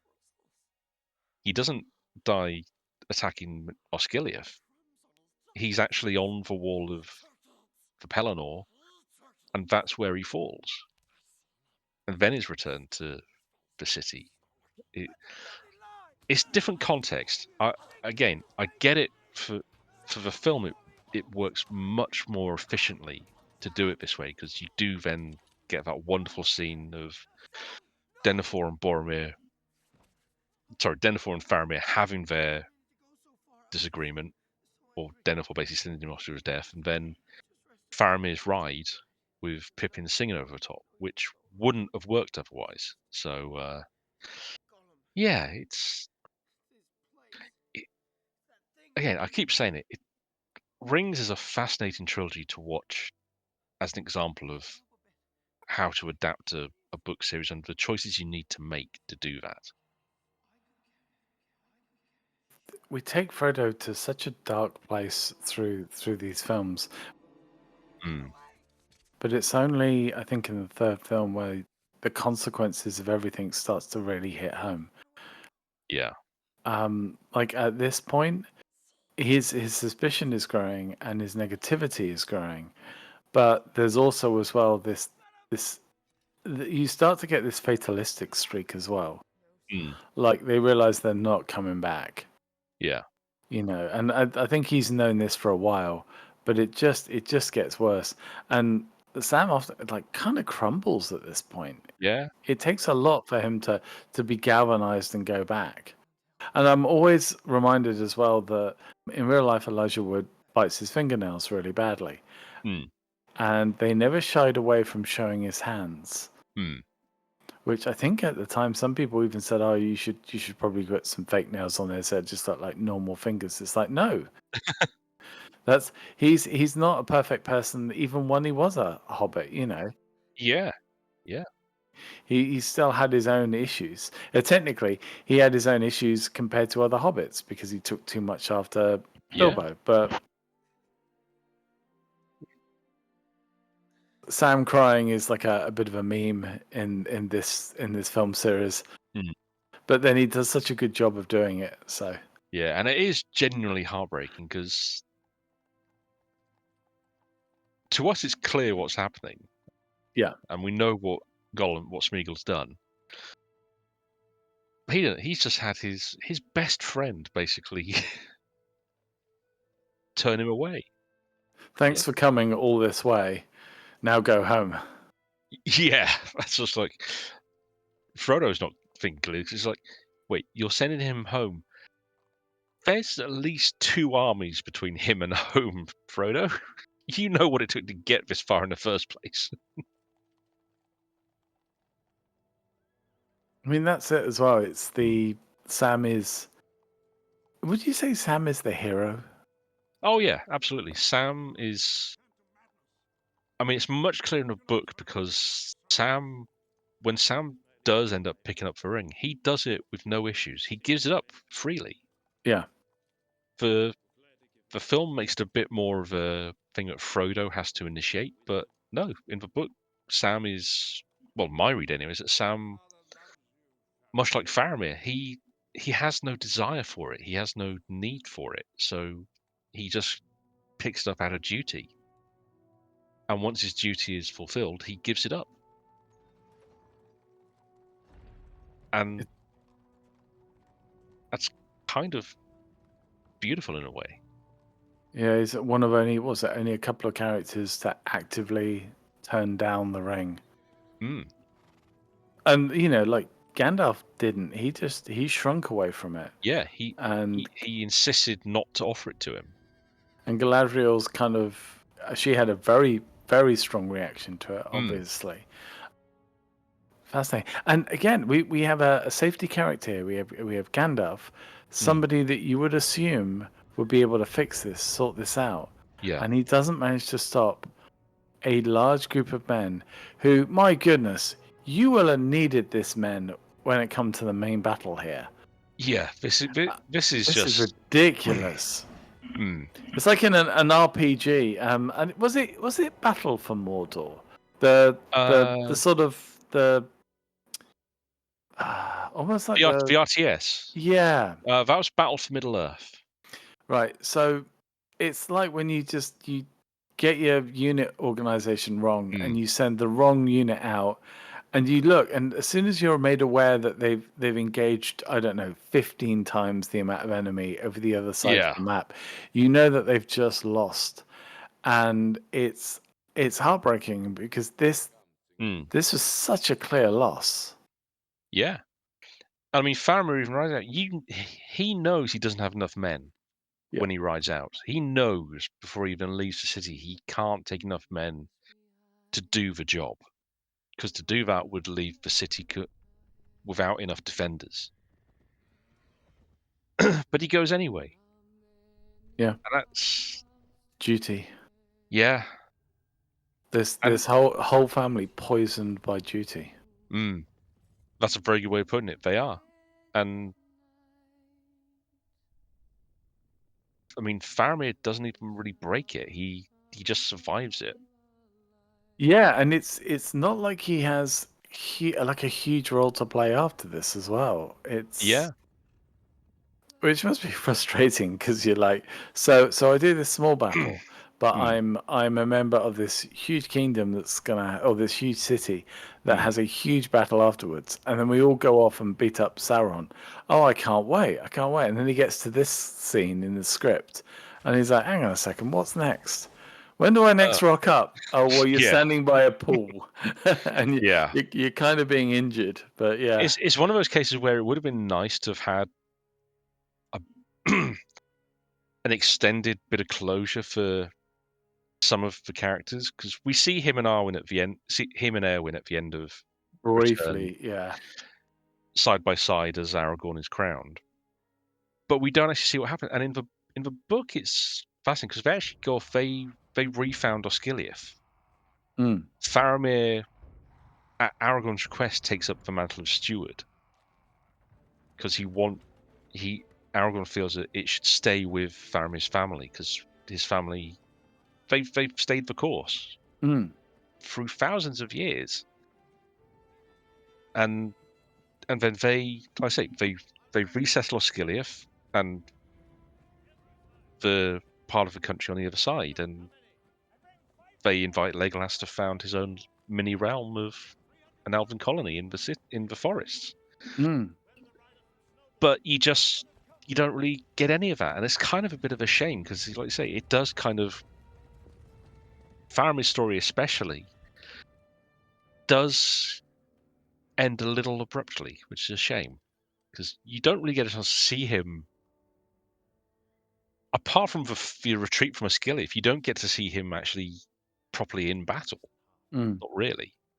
When he is arguably the greatest warrior Gondor has left at this Yeah, point. So, and I know that's not the be-all and end-all of this sort of combat. We see him as a commander more than anything, but it's still kind of a bit of a shame that we don't get that element to it. But hey ho, mm. and anytime I watch it, I can't help but think that is probably the worst place to pitch an encampment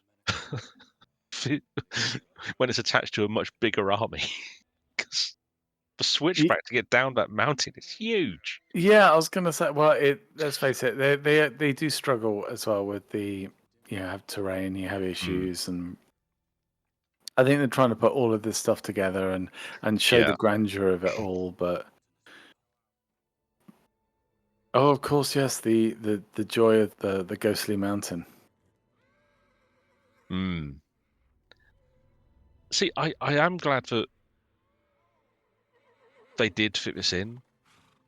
I'm I'm kind of sad that they basically replaced the Grey Company effectively, Yep, and some of the other the smaller fiefdoms, because they do come across as a bit of a cheat code effectively. essentially, yeah. Yeah.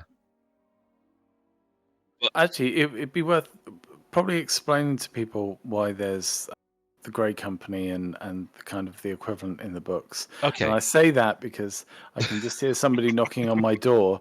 So instead of me seemingly sort of just gently vanishing and coming back, I actually have a reason to do it. So Okay, exposition time. cool.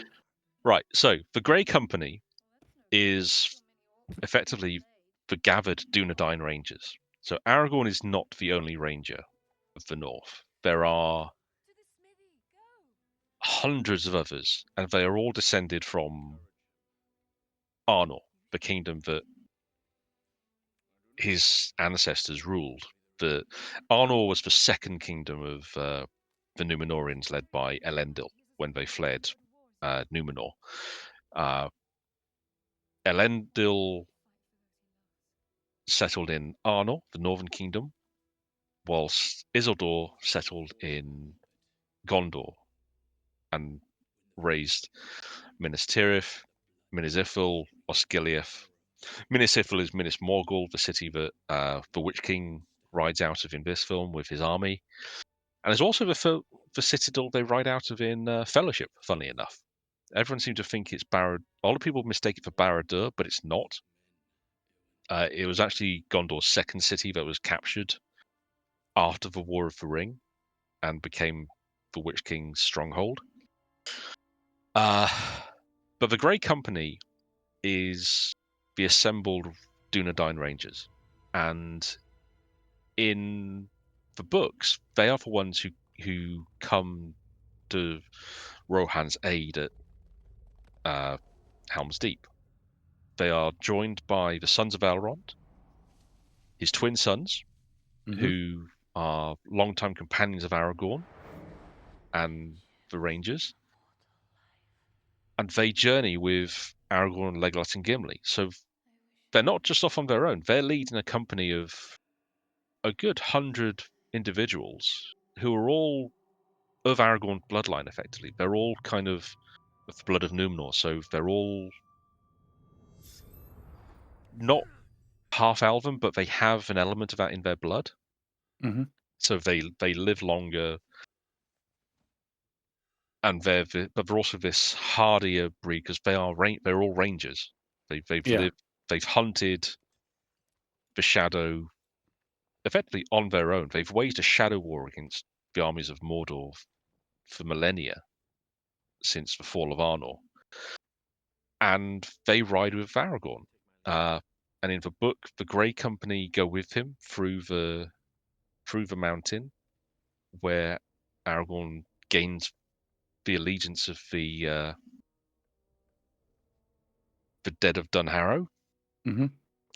And in fairness, they do use them to. They are the ones who take the Corsair ships. That is actually pretty much as it. That is what they use them for. But they don't go any further. He doesn't use them at Minas Tirith. He takes instead. He and the Grey Company take the Corsair ships, and as they're sailing up the river, they stop at the other fiefdoms. They gather warriors who haven't made it to Minas Tirith yet, or who hadn't left yet Mm. for the siege of Minas Tirith. When they arrive later on at the dock at the end of the Pelennor Wall, that is it's not the dead of Dunharrow who join Aragorn and Legolas and Gimli. It's the full Grey Company and at least I think 2 fiefdoms worth of warriors. Okay. I can't remember exactly which ones, but he effectively brings 2 armies worth of men with him. Wow. But it makes a Pelennor a bit more of a bloody battle to wage through, unfortunately. Which is, Yeah. I get that's why they didn't do it, because the dead of Dunharrow are kind of a neat way to kind of get that battle out of the way, so you can move on to the final battle. Mm. But it would have been interesting to see if they'd been able to do it the other way around. So, Yeah. and Hugo gets to give one of the more affecting performances as Elrond here. Yeah. He also as well. I know they used, I think, two of the, because obviously sword making Mm, was something that they really had to build a cottage industry to yeah. recreate for the extras.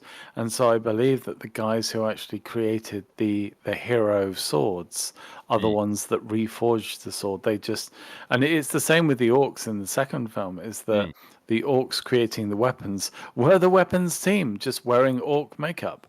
That would not surprise me. Yeah, and they say, because it was like, well, how do you authentically show orcs creating weapons? Get a Yeah. weapons team and put orc makeup on them. Yep. This sword, my goodness. It's a lovely piece. It's a lovely piece. It's like, at least I know at least a couple of people that have this as a like a replica piece. Mm, And even when it's a replica and you you take it out, you have that hero moment. yeah. It's like Captain America's shield. Captain Mm, America's shield is essentially a bit silly.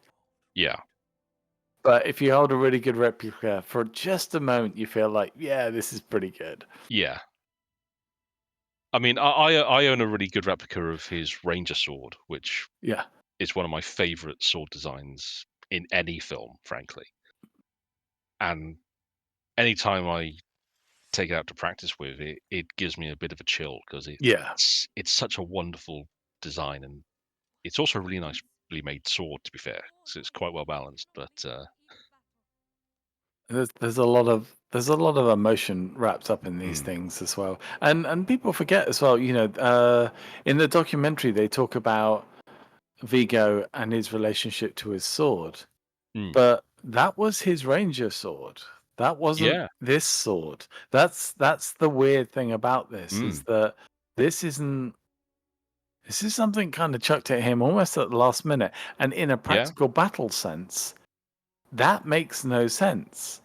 mm, You would end up he probably put the best of putting the sword on his horse, having it there mm, to show people, but then still fighting with his ranger sword because yeah. that's what does it. Unless of course he's secretly been, you know, fighting or Um, training with a blade similar to this hero sword. I mean, part of it I think is Narsil is key to the bloodline of Elendil's family. Yeah. So one of the things is that Aragorn is kind of the only person who could wield it at this Mm. point. It's got that whole Excalibur vibe to it where it's probably BS, but everyone believes it, so it has its own power. Yeah. Although I do like the touch that the only time you actually see Vigo draw Anduril is in that scene we just had, because it's actually too long to draw from her hips when it's scabbarded at the Yeah. hip. It's too big, which I find hilarious. Um, Genius. but I mean, it is a great sword, and it does change Aragorn's fighting style because we do see him using his sword and his dagger a fair bit prior to this, and he can't with Anduril because it is too big. But it's also a magic sword, so meh, Mm. that has its own little benefits to it. Yeah.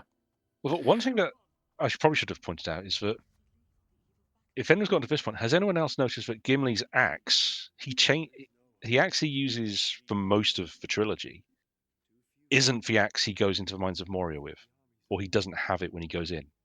Oh really? Yeah, he actually gets it out of it's Balin's axe. He gets it out of his tomb. Ah, okay. When the tomb's smashed open, he picks up another axe, and that's what he uses for the rest of the film trilogy for double header. I know they have a little joke about the amount of axes that he has and the various things. It's good though. This is another nice little point. I think this is a special edition scene as well Hmm. because this affords this actor who has been stood by Bernard Hill's side Hmm. a little moment, but also it's again the motif. We're taking away the safe people. We're Yeah. taking away the three people in that group who have no fear, who are the heroes.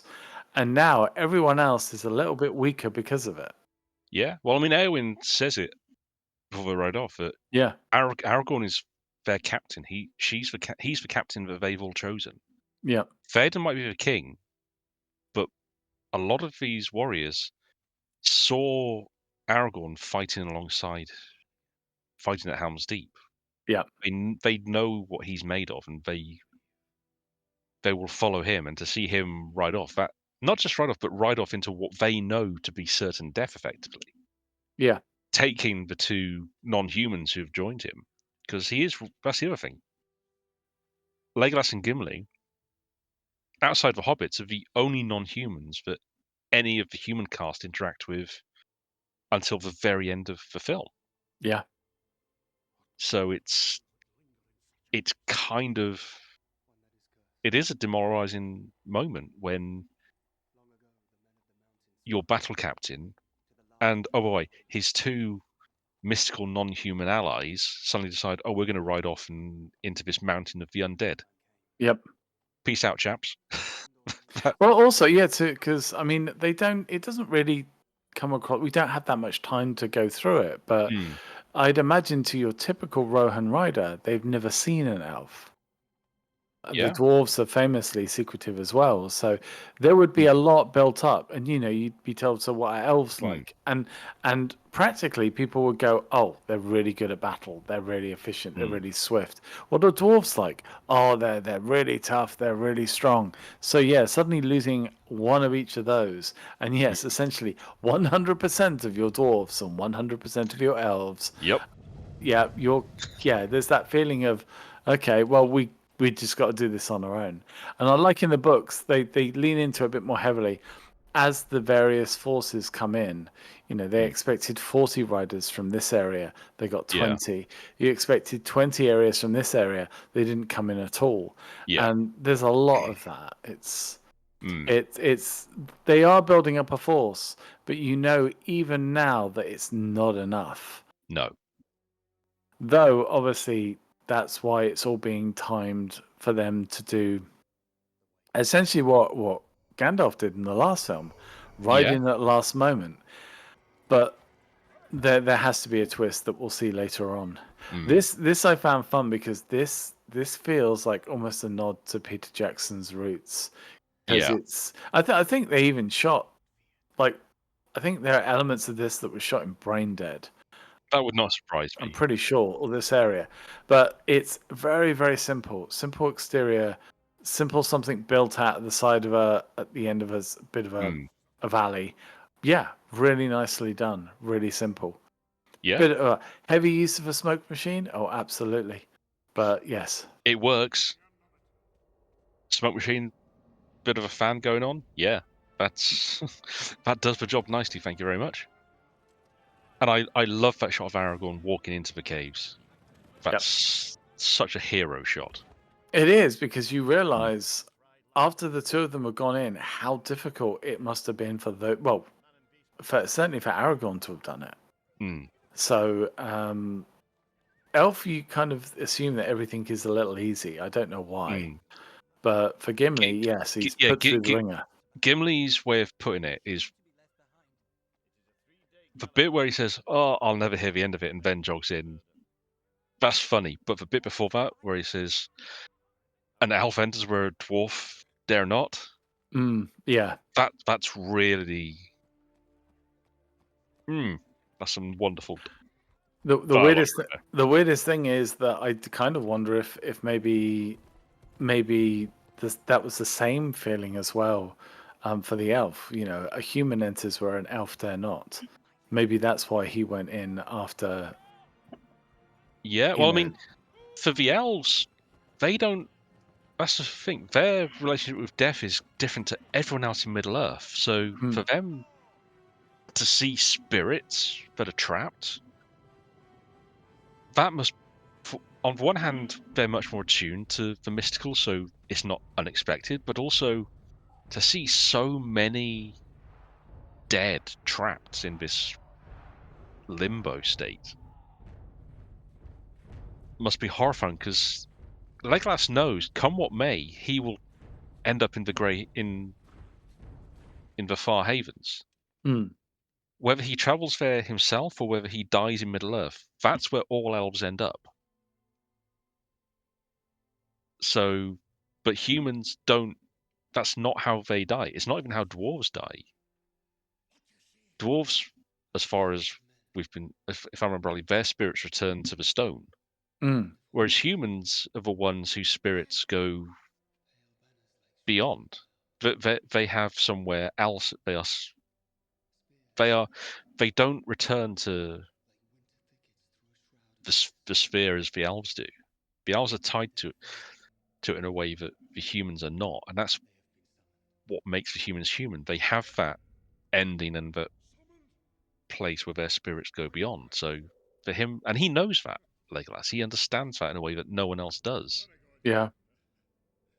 in this party. So Yeah, Now, here's a weird thing, mm, because we started this, and people who listen to us talk will not believe it, but we started this because these films have a relationship to 40K, and the whole yep, idea was that we were going to talk about the relationship to 40. To be honest, we barely talked about the films anyway. I mean, this is yeah, this is the anomaly, this one, but here's the thing: as mm, lovely as they are, and as spiritual as the havens. mm. Do you think that that is kind of an influence on the warp? Because I would not be surprised if that played a factor.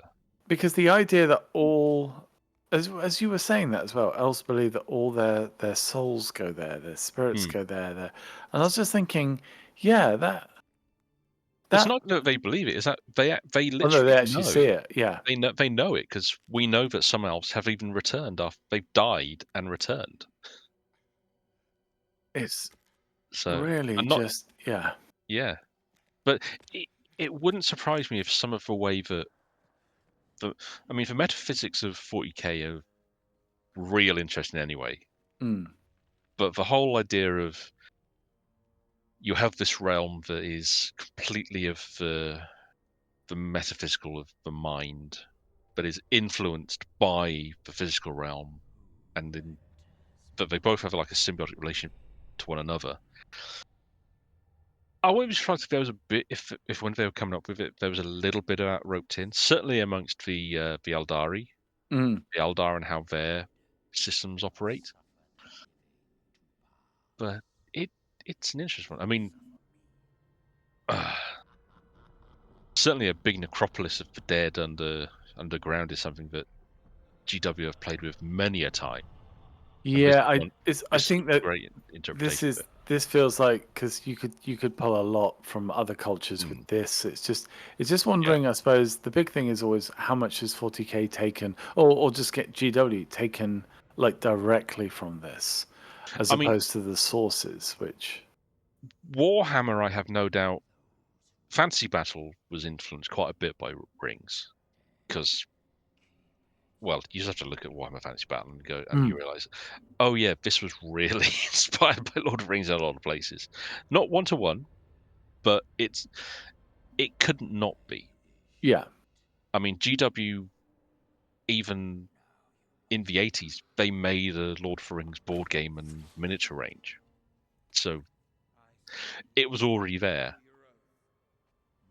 But I mean, the concept of an undead army of that's cursed to live forever, yeah, that's something that they've really used a fair few times for different in different contexts across Fantasy Battle. It doesn't mm, necessarily translate one to one to 40K because of the different setting.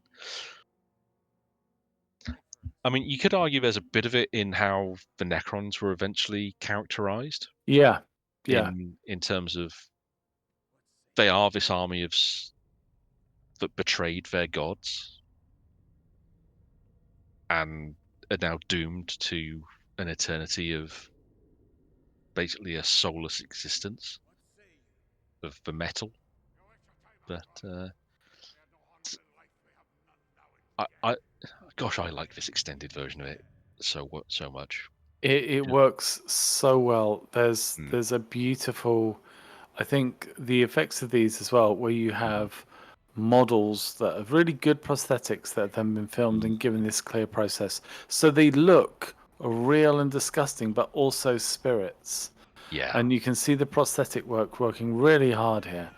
mm, But you just get so much depth. With Vigo walking through, you're mm, literally looking through yeah, 3 or 4 lines of characters, and there's depth, and there's also those color shifts as well between the yeah, green and the blue and everything, and it's just it yeah. works. I've always loved how the king, how his face is always in flux as well.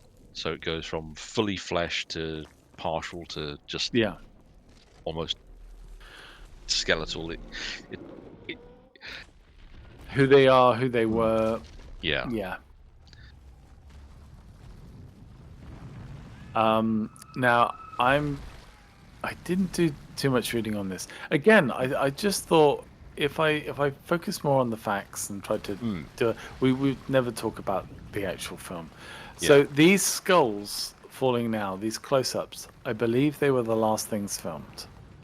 I think I remember reading that Yeah. myself. Yeah, yeah. And this was after the Oscars that year. So it appears to be one of the only times where, well, I mean, uh, in terms of a film on its release cycle, let's just Mm, say, where a film has still been filming technically after yeah. the original film is out there and they were released. And Mm, yes, there were, you will have seen in the making of, there were hundreds and hundreds of, I think thousands of these little skulls, mm. which I always think is a missed opportunity because the opportunity for you to buy a skull, why they didn't just do that? You could say, as used in Lord of the Rings, it would have been fine. But I always thought in the model shots where you see it's a model as well, it always looks like they're popcorn, and I don't know Yeah. why. And I did at one point wonder if those cinemas were going to do like a little tie-in, skull-looking popcorn, Mm. flavored with green syrup, and yeah, that'd be it. That would be your great franchise tie-in. Mm. I will say this is probably the one addition I disagree with, Okay.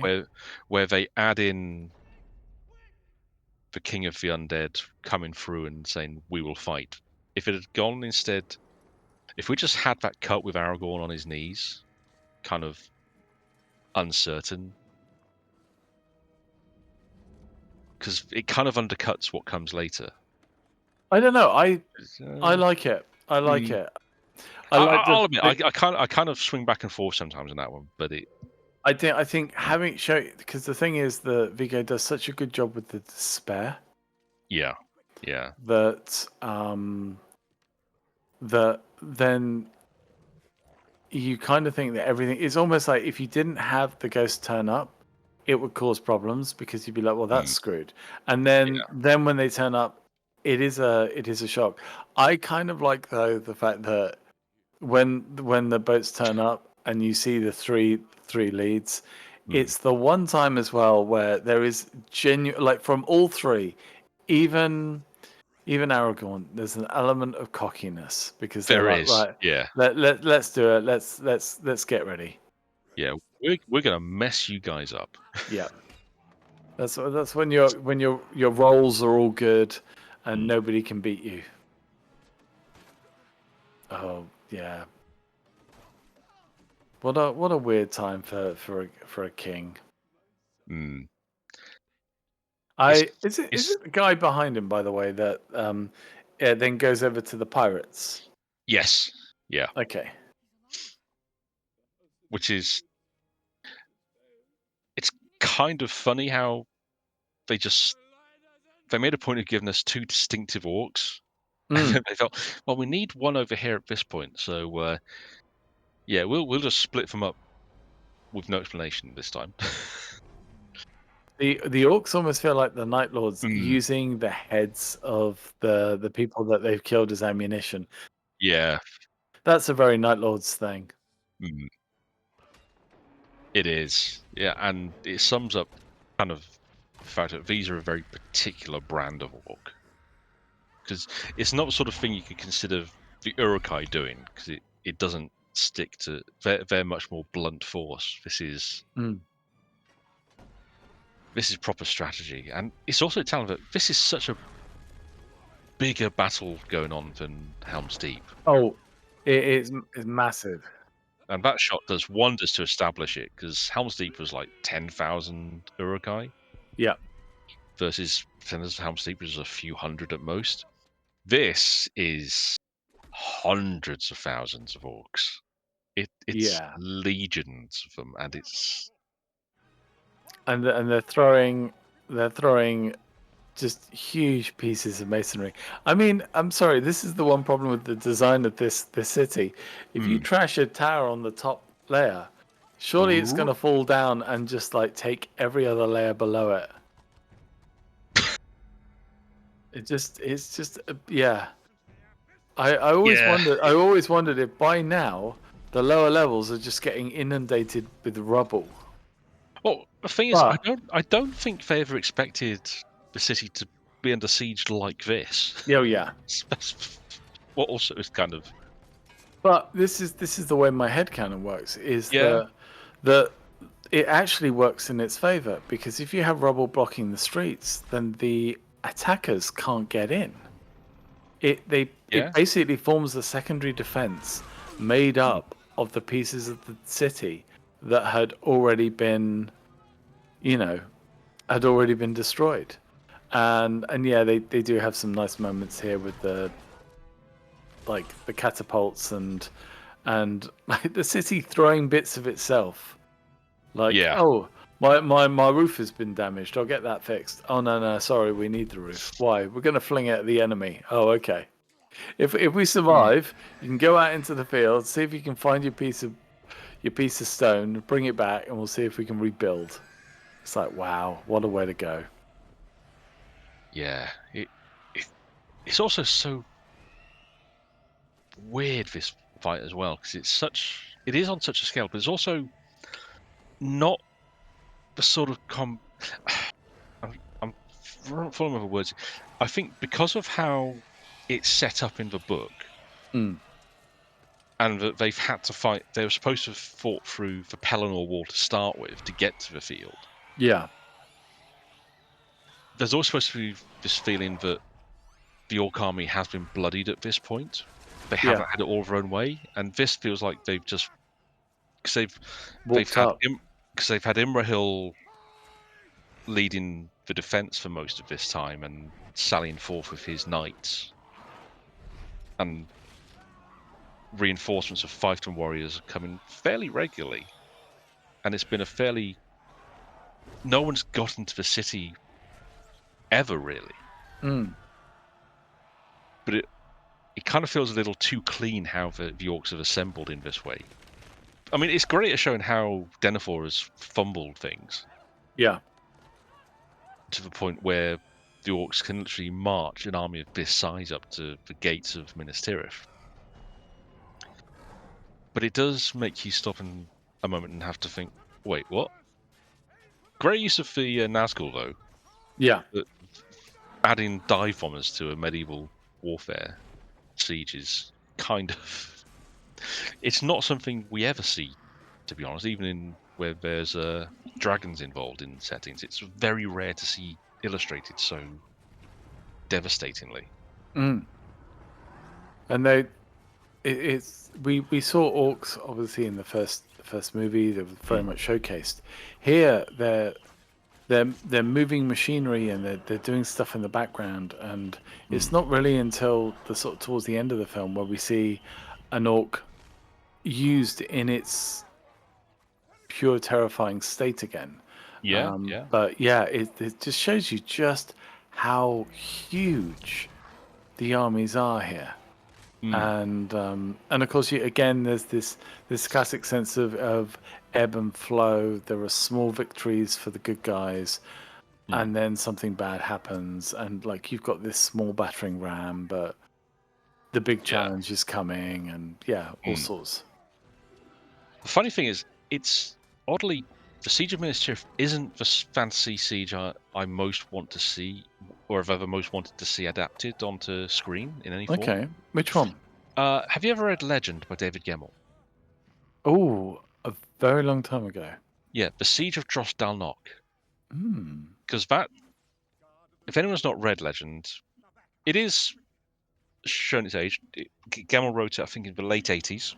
He Yeah. sadly passed away in the early 2000s. Great loss because he wrote wonderful fantasy fiction, Hmm. and Legend was his first book about an aging warrior basically traveling to his last battle, and it was to defend his nation at their one of their great fortresses that covers a valley, and it literally is from one side of a valley to the other Mm. in 7 steps. So 7 great walls of Dross, Yeah. and each one has its own name and its own history and means different things. So like there's one wall which is I think the first wall is your defense, and it's the one where everyone's kind of pumped up and confident in what they can do. Yeah. Second wall is the redoubt, where you've been bloodied, but you've bloodied the enemy in turn. Uh, oh, is that Grand? I think we'll Yep. put a pause on that in a moment. Okay. As Gandalf goes, "Ruh!" But and then you've got another wall that is despair, and it's really wonderfully written fiction. Oh, fantastic. And but it's so well. Oh, we'll pause that there. We'll come back to our next recording. But it's got so much personality to the stages of the fight, Yeah. because it's an old book, but I still don't want to spoil it for anyone. So, Mm. as I say, I recommend folks go out and read it because it's a personal favorite of mine. It's kind of a book that really got me into reading fantasy fiction properly. Yeah. But there is some fun stuff that Gemmell plays with in that book, and it doesn't go quite ways you expect. And I'd love to see it adapted. I'll Mm. just leave it at that. Just quickly before we zip off, Grand always Mm. felt like something that had been sculpted by Games Workshop. Doesn't it just? It does, but it does feel it feels like a very orky thing, Mm. but more in the sort of the red gobbo mold of, humorous, because Yeah. it looks like a kind of humorous character. It's really weird. It's something Mm. that threw me a little when I saw it in the film, but yeah, I Well, mean I'm trying it's to remember, wasn't that the name of Morgoth's hammer or something like ooh, that? It was, I think so. yeah, there's a reason they use that name for it. And, the giant wolf with a flaming maw is a bit of a classic archetype to run with, and Yeah. the forces of the shadow in in the Middle-earth setting have a history of using wolves especially Mm, as, symbols of the darkness. So it does come a bit out of nowhere that this giant siege engine suddenly rocks up and is like, "Wait, where did this come from? Where did you get those beasts?" yeah. But, I mean, Ian McKellen's expression as Gandalf kind of says it all. 'Cause it's like, "Oh, bugger." Oh yeah, he sells it. But yeah, But at least there isn't a Squiggoth just yet. not yet. Or, well, we're gonna get to the Mumakil shortly, Exactly, yeah. but and that'll be fun for everyone. Not so much for the horse lovers amongst us, sadly. I know. But no, yeah, that was fun to get through. That was, and that was quite quick as well. Mm, It felt shorter. I think because of the pace of the film as well. And people always get this mixed up. mm, Yeah, like the ending is its own thing, and there'll mm. be a lot to we'll probably end up discussing the ending far before the ending appears, just because there I were have no issues doubt. with it. Yeah. But the rest of the film really does rattle along because they have Mm, to get so much stuff done. yeah, I mean, So it's a dense amount of stuff to get through, and we haven't even gotten to, Shelob yet. I know. I'd forgotten how late it is in the game that we Yeah. actually, and that's arguably, that feels like a major development step for Mm, Frodo and Sam. Not the end, not nearing the end game, but in this film it really much it does kind of feel like yeah, that. yeah. Cool. But yeah, we shall be back with the second half. We should be recording that later this week, but we hope you've all enjoyed listening to this, Yes. and, And join by the us. way, that would be both our good points and points where we've talked about subjects that might prompt responses as well. We hope that Yes. you've accepted them as ramblings from us in good nature. Yeah. So thank you all for listening, and hopefully you'll join us again for part 2. Bye-bye. Bye bye.